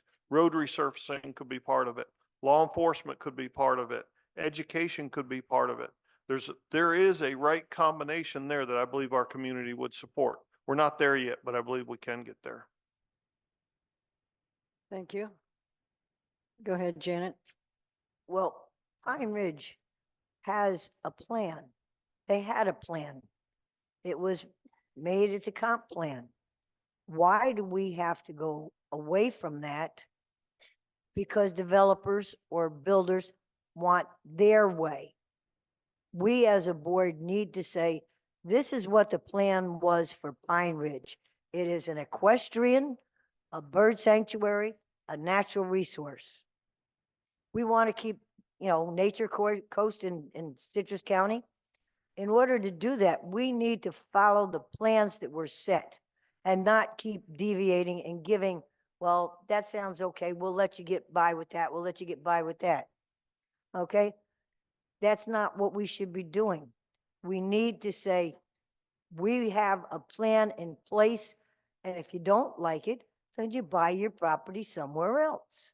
Or we have other areas in Citrus County that you could do that to. When I was the president for Citrus Springs Civic Association, I would have people come in because they would get upset because they got a violation because they put a fence or they wanted to put this or put that. And I told them, I said, when you bought the property, you were told deed restricted. This is what it is. If you don't like it, you should look at another place. I said, you can do that building in, and I would tell them another place in Citrus County where they could do it. We need to keep what we have sacred and keep our nature in Nature Coast and keep Pine Ridge the way it was meant to be. Pine Ridge Estates with equestrian and bird sanctuary. Thank you. Go ahead. So the simple answer to this question is that we need to make sure, as Ms. Janet over here said, that we follow the comprehensive plan. That was created, we have it in place, and we need to make sure that we're sticking to that going forward. Now, that said, it was created in the 1970s, so some people can argue that it was outdated, but there should be a process to that if we're going to change it. It should be an open public process that allows the citizens of the community to voice their opinions for that. So that said, the issue with the development here in Pine Ridge should never even been an issue to begin with, because we should have, as a county, stuck to our guns and said developers are going to build based on the comprehensive plan that we have in place, rather than approving developments across the board for different projects. The other thing that we can do as a county is preserve the lands that we have the control of. 34% of the lands here in Citrus County are protected by conservation overlays. A lot of that is the state forest. We can't control what the state does with the state forests. So we're relying on the state and other entities to keep the conservation here in Citrus County when we should be doing that ourselves on our end. We look at properties such as Betts Farm. We could have kept that as a county, kept that as recreational space.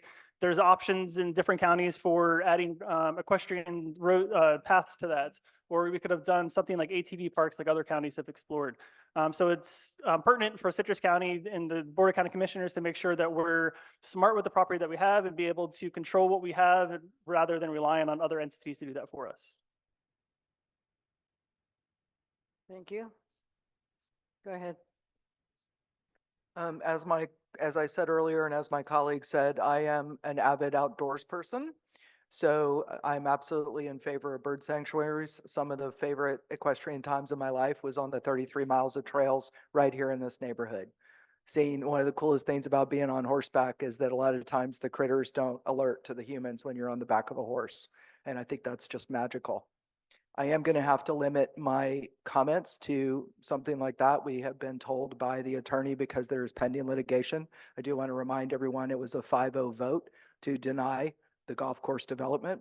But due to pending litigation, we have been advised, one of our primary duties as a commissioner is to protect your tax dollars. And so we have to be very careful when there is litigation pending and also some upcoming quasi judicial cases.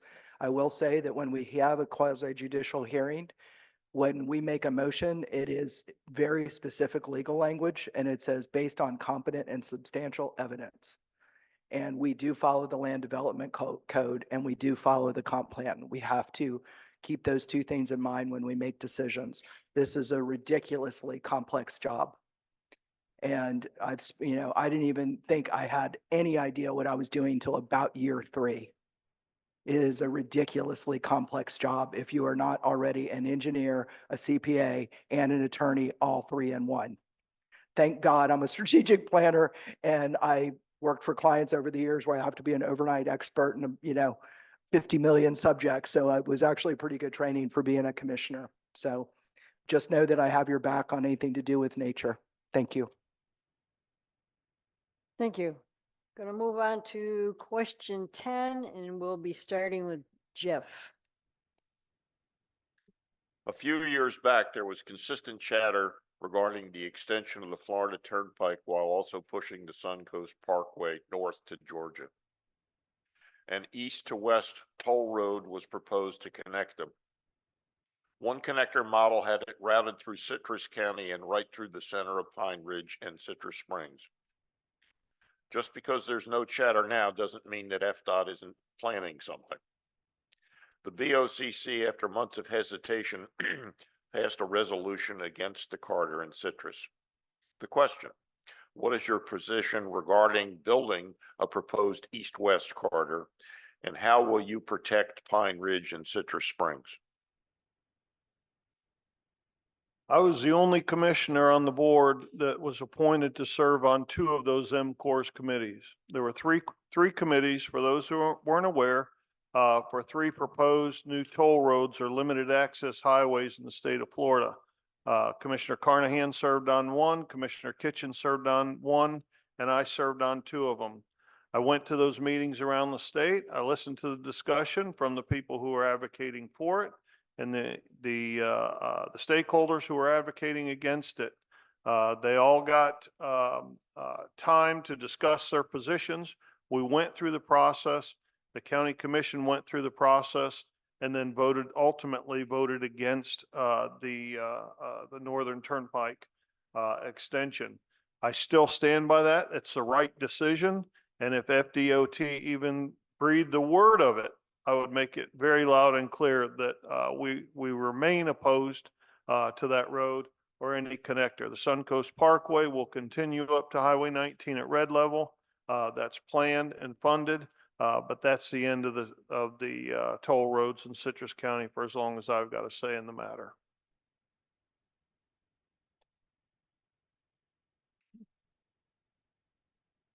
The other year, I was president for Citrus Springs Civic Association when all these meetings were taking place. And I went to all these meetings around the state so that I could understand what was going on, because I'm a Citrus Springs resident. And from what I understood, it was going to take my house. Okay. Go back 40 years. They were going to do the toll road, and it was going to go through from where it's at now, straight across, cut right through the forest, right over to 19. That was back in the 70s. It didn't come. Now we're to 2024. The county does not want this road. The residents don't want this road. So far, there hasn't been a need for this road. Okay? They've talked about widening 75. I don't know if that's an option, but eventually, we're not going to be here. There will be a road. It may not be this road, And it may, it may go right up 75 up the center. I don't know. But I know that I was here back in the 70s when they talked about the road cutting straight across.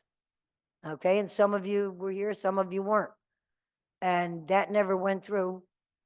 And it has been on hold ever since.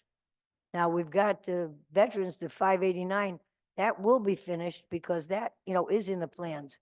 That will be a nice thing when it's done up to Inglis and stuff. But I don't see why we need to have a second road come through. And I would stay with the board and with the opinion that, no, let's just have the one road and not anything else. Thank you. Go ahead. So initially when this was proposed, I was not necessarily opposed to it, but I wasn't necessarily a proponent for it either. I was on the fence. I heard a lot of people say commercial growth is needed in Citrus County to help offset the tax burden on the homeowners here in the county. The east-west corridor would expand the commercial. However, my position's changed since then. I've learned a lot more about Citrus County. I've learned a lot more about growth, particularly with the Parkway opening. I do live right at the Parkway entrance on 44. And I noticed that with that highway systems comes the unmanageable growth that we're seeing in the county. So now I would be opposed to that. One thing about the county, I attended that growth seminar on Thursday at the CF Community College. And they said that the county was growing at about a 14% rate for this year. I don't know if anyone's done the math on that, but 14% growth rate doubles the population of the county in 5.6 years. So within 5 years, it's double this county can double.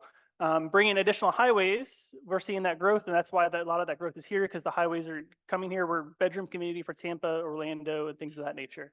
Adding an additional tollway to that is only going to increase the problem. It's not going to help us solve the problem. So I would be opposed to the east-west corridor for that. Thank you. Go ahead. So when I first saw the plans for that, my first reaction was sheer horror. All of the corridors were bad, all of them. I kept looking for a way because it is true that to save our low taxes that we enjoy, we do need more commercial development. It costs more for us to serve residents than they pay in taxes. And it's the opposite for businesses. That's also how we'll get the healthcare that we need and jobs for your kids and your grandkids to be here. All of that is true. But again, I was absolutely horrified when I saw that map. So you mentioned the hesitation. It's interesting when you get two new commissioners on a board, speaking with hindsight as being one of the two new commissioners in 2020. It's just a different dynamic. The three that are sitting there have to integrate two others, and we're absolute freshmen. And so I will say this, one thing that I never do is I'm never knee jerk. I am a strategic planner by trade. I want to know all the data points. Ever hear of the law of unintended consequences, right? Commissioner Kennard very nicely corrected me on the speed tables. Is absolutely right. We probably can't do that because of public safety. That's an example of law of unintended consequences. So what it would be the consequence of denying, of issuing that resolution? I had to look into that. That was personally my hesitation. And I just couldn't get past the fact that every single one of those corridors was going to be destructive. And I just couldn't support it. So I did heartily sign the resolution when it was voted on. What would my position be? I'd be against it. I would have been against the veterans coming if I had had a vote then. And these increased major roadways bring nothing but congestion to our area, destruction of our small town. And the next thing we know, we'll wind up like Clearwater or Ocala, where you have so much through traffic coming that you have to stop at every single light. When I was a kid, we had one light on 44. No Walmarts, no nothing. And up until this new expressway came through, I had no problem taking North Lecanto, or I had no problem hopping on 19. It wasn't like we had excessive traffic on those roads that called for a need to build a new major highway through our area. So I feel like it was unnecessary, and I feel like any sort of expansion would also be unnecessary, and it would bring undue congestion to our area. So you would know that I would be a no vote on that going forward. Thank you. Gonna move on to question number 11, and we'll be starting with Janet. Question 11, the water level in our aquifer and local springs are shrinking from outflows. Simultaneously, we're experiencing rapid growth and development continuing well into the future. This translates into tens of thousands of people, houses, apartments, businesses, infrastructure, public services, and more. The rapid growth and development will demand even more water, putting our water supply at risk. Question, as a county commissioner, how do you plan to manage our county's rapid growth, ensuring our groundwater and springs meet our water supply needs while maintaining healthy natural systems? And why haven't developer impact fees been a part of that solution? Well, as a county commissioner, I would have to get with someone that knows more about water and water management than I do personally. Okay, and that's the truth. I would have to study it and get with somebody that knows about it. I do understand that with all the development coming in and all the houses, yeah, the water is going fast. You cannot put in houses and not give them water. But we also have different systems like the new septic systems. Do they use more water or less water? I'm not sure. Okay. If we were to put septic, get rid of the septic and go to sewer, would the sewer take more water or would the septic be less, impact on our environment? I would have to get with people that are knowledgeable in that area before I could give you a really, really good answer. But I would spend the time and meet with those people because as a commissioner, I should know that, if it gets to that point. Currently, we're not to that point, but maybe 5-10 years from now, if we grow the way we are, we're going to need to know, where are we going to get the water? Just like Tampa, where do they get the water? Why is their water so much more expensive than ours? Because they have to continually buy it. So the thing is, somebody's going to have to work on it and study it. And I would be willing to do that. Thank you. So I think the main thing with this is that, as I mentioned before, we follow the comprehensive plan. The comprehensive plan was created to protect the resources that we have in this county. If we keep upzoning different properties, we're going away from the comprehensive plan and that plan to manage the resources that we have. To give you some statistics, I mentioned earlier about 34% of the county is conservation that can't be built on currently. We have another 34% of the county that is zoned for residential properties of 2 units per acre or less. That's like your rural properties and your low density residential units. If developers are buying those properties and they're approving 4, 6, 8, 12, whatever number of developments above what they're allowed by right, that's going to put a drain on the resources here in the county. We can't continue with that going forward. So we have to make sure that we protect the resources by managing the growth and sticking with the comprehensive plan for that.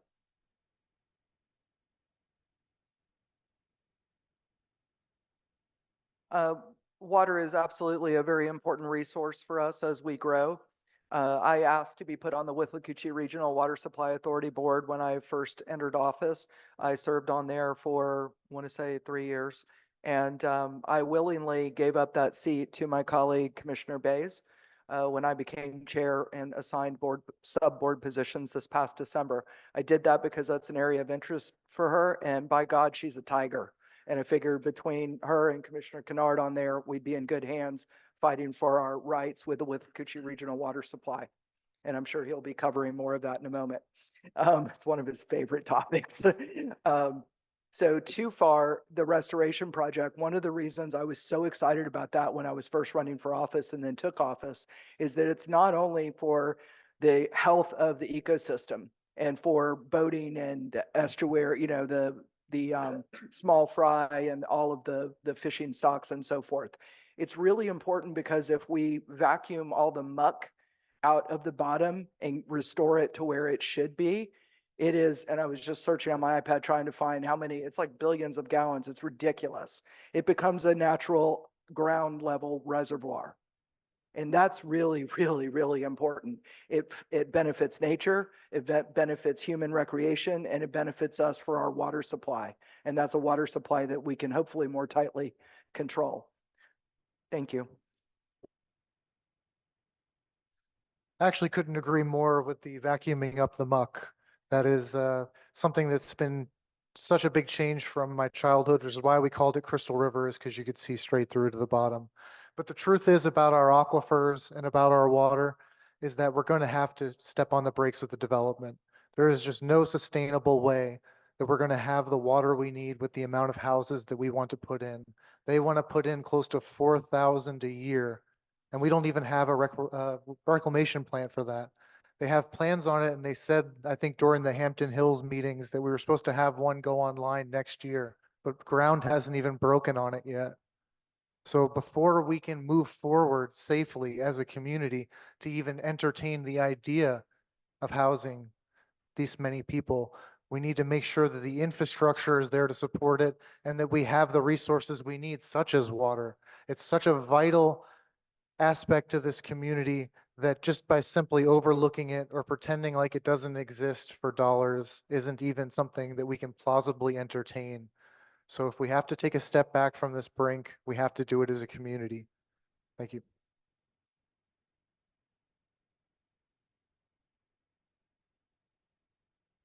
There's an old saying that you keep your friends close and your enemies closer. That's exactly why I've asked to serve on the Withlacoochee Regional Water Supply Board since I was first elected in 2016. That board is made up of people that have their eyes on our water, our surrounding counties. It's an authority of 4 counties, Sumter, Citrus, Hernando, and Marion. Those are communities that have unsustainable growth. Primarily the beast to the east. The villages are building an unbelievable number of homes, and they have the ability to tap into the water, the aquifer that's right below our feet. That's, somebody asked about Tampa's water or mentioned Tampa's water.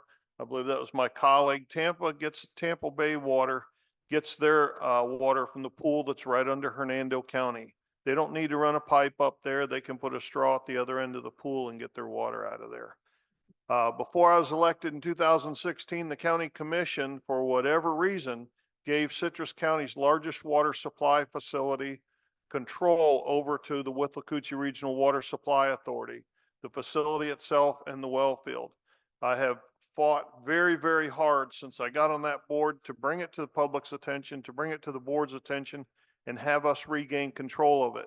We paid for the construction, we pay for the maintenance, and we use our own personnel to do the repairs on it.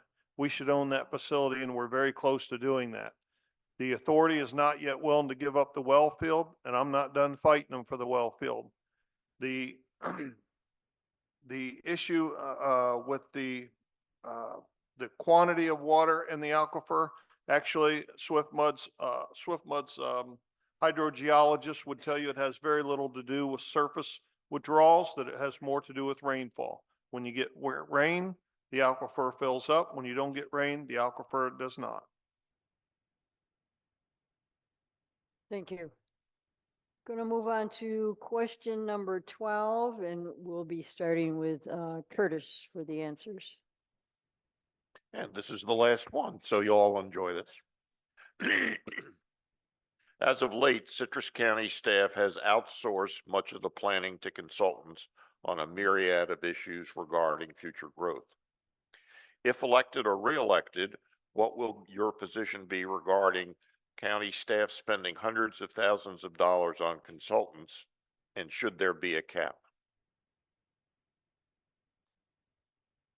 So I feel with a lot of these consultants and things of that nature that we have staff in place, we have hired staff that is very intelligent, that should be able to do the job for that. We look at growth management. We have a growth management director, very smart young man. He should be able to help guide the county forward and determine where growth should be going in the county with the feedback of other staff members that we have in place. We're already paying those people. Why do we need to bring in some other outside county to do that for us? Now, that said, I'm not necessarily opposed to consultants. A lot of businesses have consultants for various things, but they hire the right consultants for the job. is it really the best interest of Citrus County to hire consultants that work with large communities? And that's the growth management that they've had, is dealing with large growth communities with hundreds of thousands of people. That's different than what we have here in Citrus County. So if we're going to hire consultants, we need to make sure that they're compatible for what we're looking for here in the county going forward.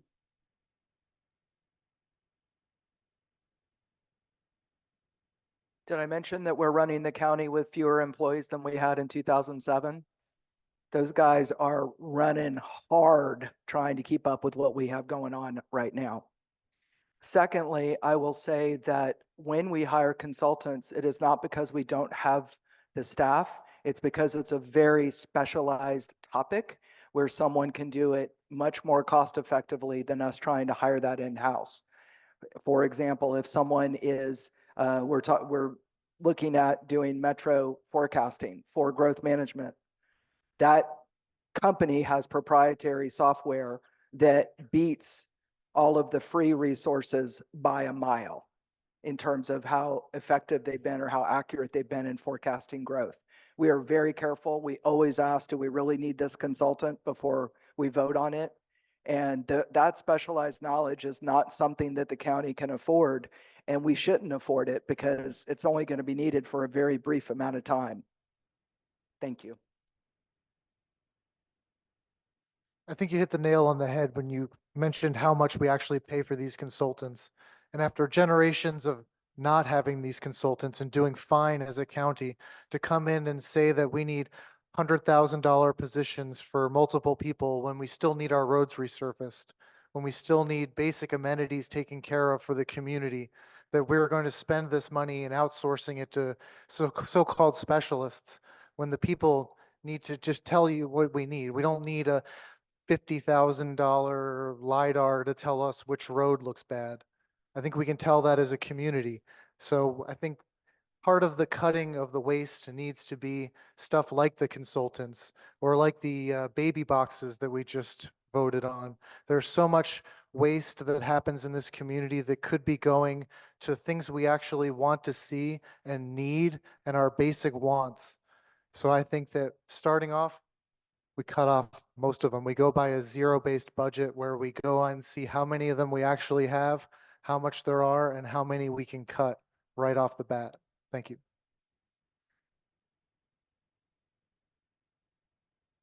Well, I hate to be the contrarian again, but I'm going to. I would reject the premise here that we farm out much of our planning to consultants. That's just not the case. By far, the majority of the planning is done in-house. Citrus County has been advertising for a long-term planner. I believe it's a couple of years now. Don't quote me on that, but I know it's quite some time we've been advertising. We've just not been able to find them. It's a rare breed of person, and they can get much better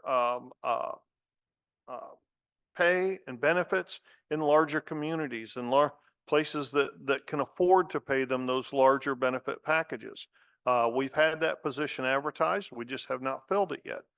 Metro forecasting is going to build us a model that will serve this community well long after I'm off of that board, and other boards can use that for determining where the resources, infrastructure resources need to be. That money that is being spent with Metro forecasting came from the ARPA funds. That's one-time money. You should not use one-time money for recurring expenses. It shouldn't be used for road resurfacing. It shouldn't be used for funding the sheriff's office. Those are things where you've got to make tough decisions and find recurring funds to pay for those things. Because once this ARPA pot of money is gone, you're still going to need to pay for deputies. You're still going to need to pay for road resurfacing. This was a one-time fee that I believe was money well spent. There's been a lot of, I guess, misunderstanding is the way that I'll put it. But ultimately, what the community ends up with out of this decision will serve us for many, many, many decades.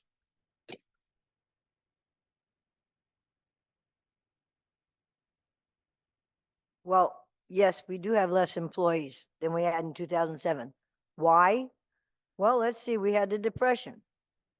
In 2008, we terminated a whole lot of Citrus County employees, and they have never had their jobs returned and the population or the employee has not risen due to that. Because we said, okay, we can do it with less people. Excuse me. Yes, we hired this company for 300,000 ARPA funds. Okay?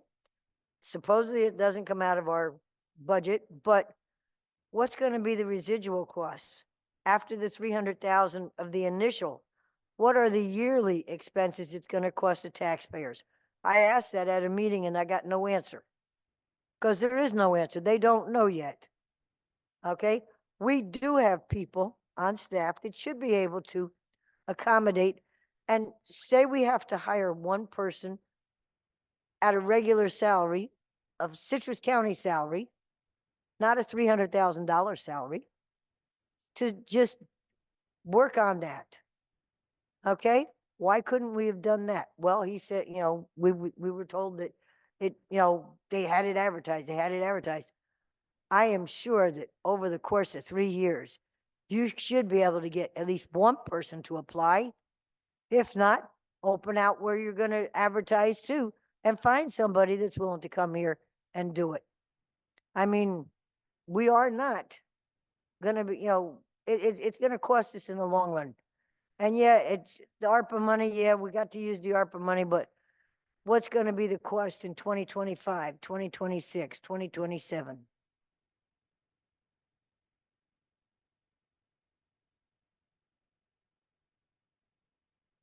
Okay, that concludes our questioning for tonight. We're going to move on to closing statements from our candidates.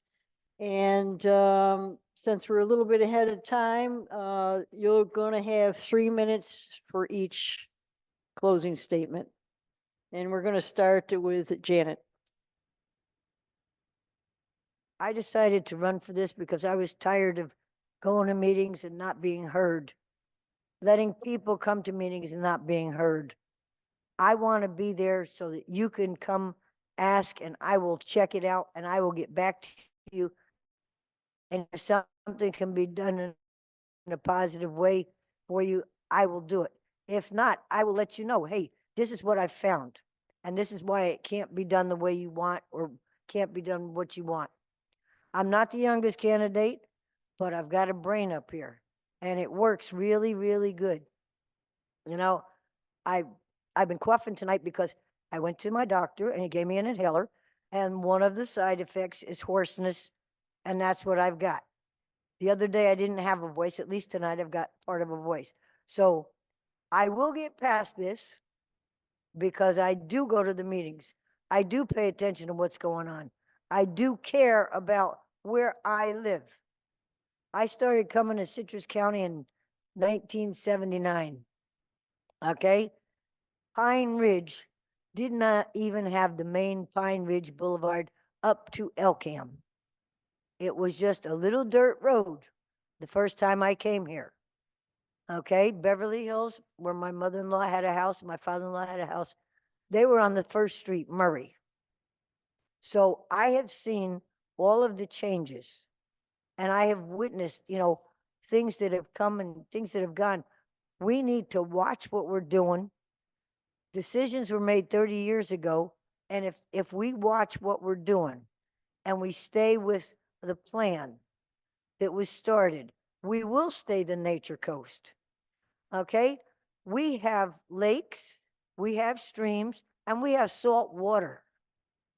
Our county is very, very fortunate. We also have the springs. There are no other counties similar to Citrus County. And that's why when it says we're the nature coast, we need to preserve that the most we can and the best we can for our children, our grandchildren, our great-grandchildren, you know, for generations. And when it comes to the water use, we need to watch what water is being used and where we're getting it from and how it's going to be replenished. Yeah, most of it gets replenished from rain. But as you can see, this is June. This is our rainy season. How much rain have we actually had this year?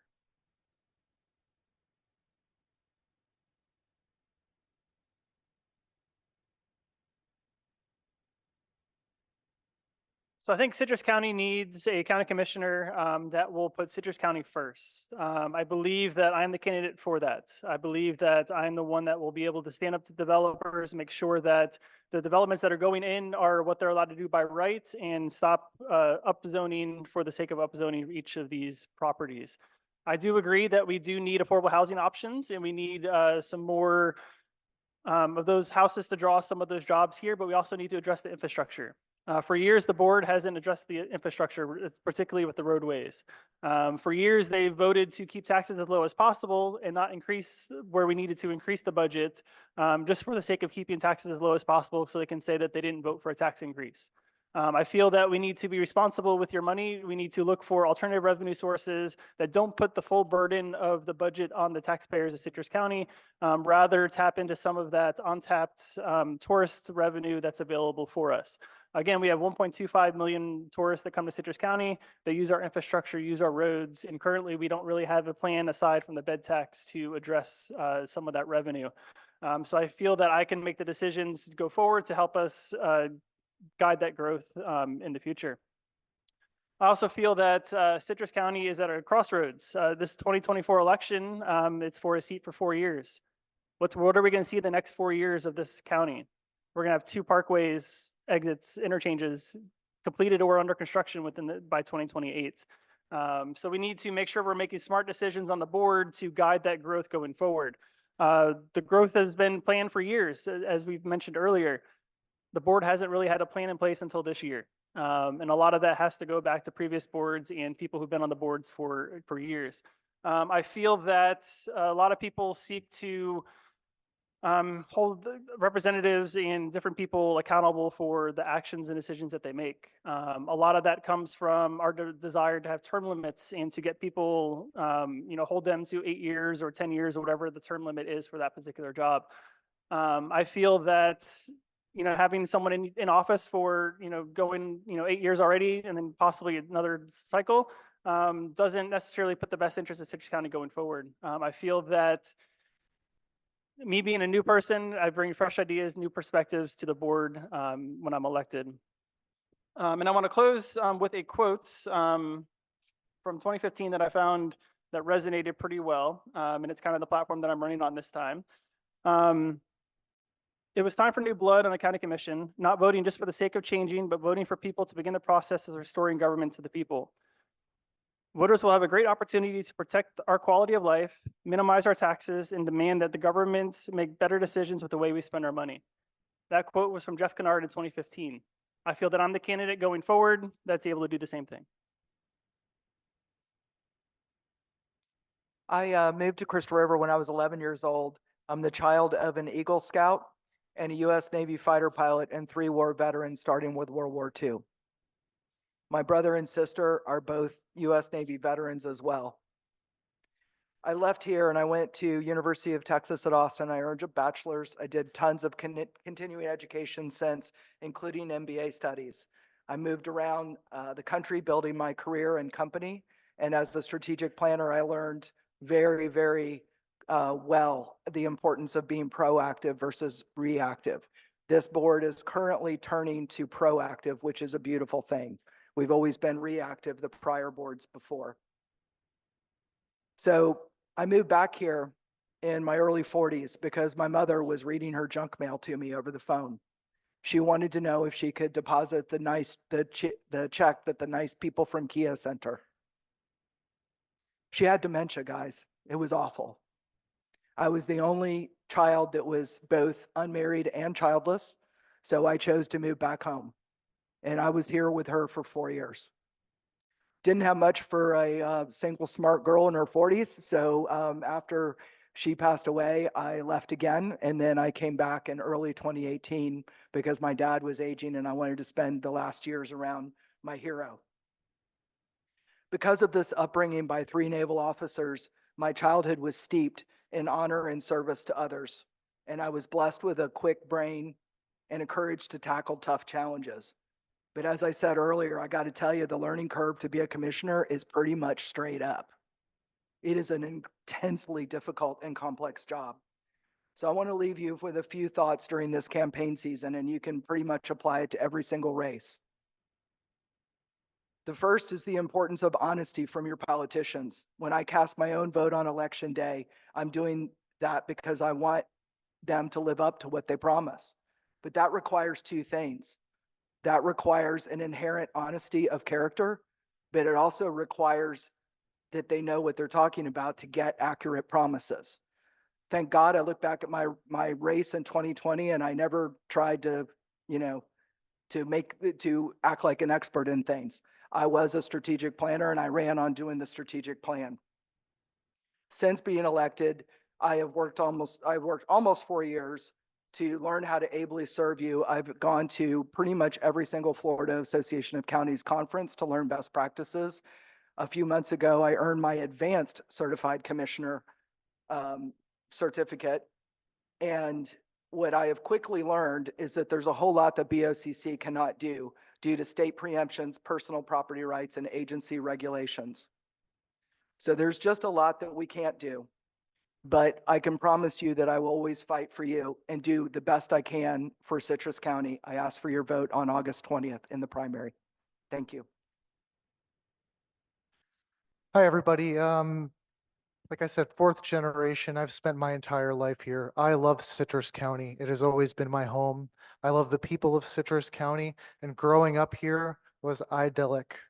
I have loved every moment of it, and the only way to make sure that you can get change in your government is to get involved. And that's what I've chosen to do. I've chosen to attempt to be your voice, to open up my heart and my ears to what Citrus County wants moving forward. Now, we have heard two different visions of Citrus County's future up here today. And that vision is yours. You get to choose what the future looks like. Your voices in this room and the people you talk to will determine the future for all of us, for our children, for our grandchildren, and what Citrus County looks like moving forward. And that is why you need to stand by those convictions. You need to know what you want to see, and you need to vote to get those results. August is going to be an inflection point for this county, in November for the country. And whether or not you can see it as an exponential growth or a small town is up to you. Whether or not it maintains that is up to you. And whether or not you get that is up to you. That is why you need to talk to your neighbors. You need to talk to everyone everywhere and get a consensus for what is needed moving forward. And with that consensus, you can come to me and we will work together to achieve it.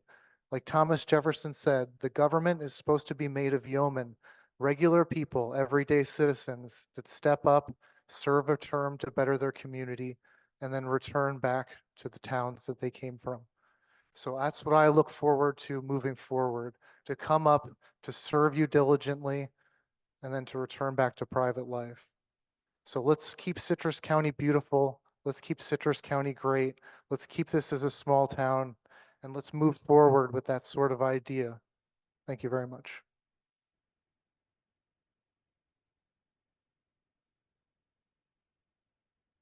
I started this a couple hours ago by saying that everybody's entitled to their own opinion, but not their own facts. I hope that with each question that I've answered tonight, that I've given you the facts. I believe that I have, and I gave you my position on each one of those questions.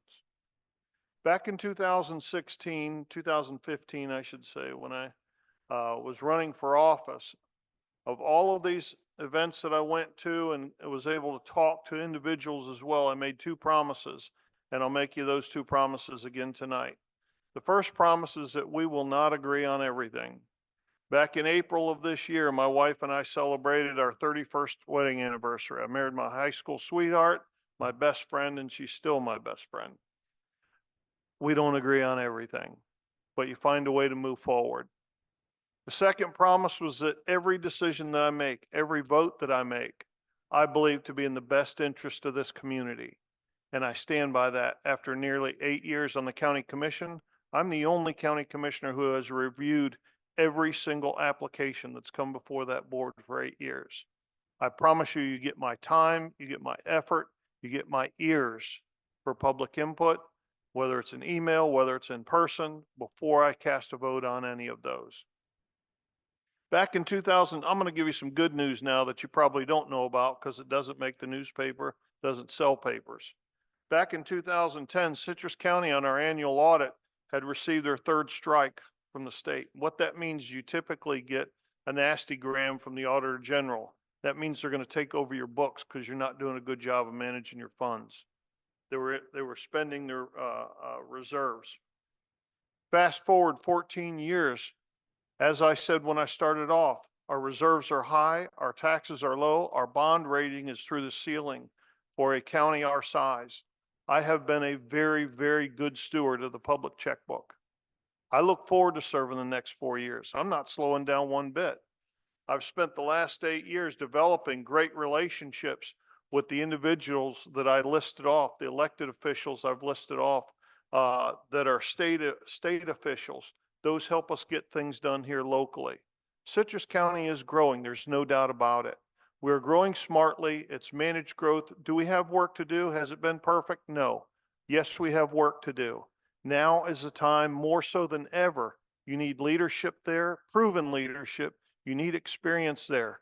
I'm the incoming president to the Hernando Citrus MPO Transportation Planning Board. I'm the current president of the Withlacoochee Regional Water Supply Authority, and I've been the appointed position, taken the appointed position to the MPO Advisory Council that is the state organization to your state legislature. I'm the person you need there for the next 4 years, and I hope I get your vote on August 20th.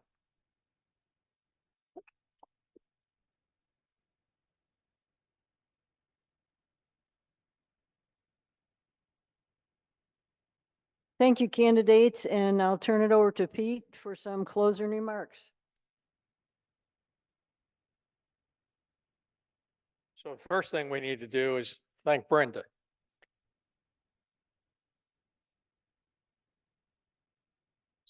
So looking at the table, it takes a special personality to keep them in line, and I think she just did. So it's almost over. So to our residents, and this is for the script, and if you didn't hear earlier, this is going to be on the website. So what we've done is we've tried to script it both earlier and this session so that Keith can put it up there and make it easier for you to find. So to our residents, thank you for the many questions you submitted. There were a lot that we had to consolidate and put into what it is that you saw here today. Some of them might have seemed a little long, but it was trying to be consolidated and most inclusive. You probably saw some version of it. If it didn't look exactly like it is that you sent it in, you certainly saw a version of it. You're still free to reach out to the candidates to get any question answered between now and voting day. To our candidates, we wish you well. We thank you. It was pretty informative. I've sat back there. I learned a lot. I know we all did. We wish you well, and we look forward to a continued relationship. Again, I thank you on behalf of the Pine Ridge Property Owners Association and on behalf of Joey Valinotti, president of the Pine Ridge Civic Association. And with that, it's over. Thank you. Okay.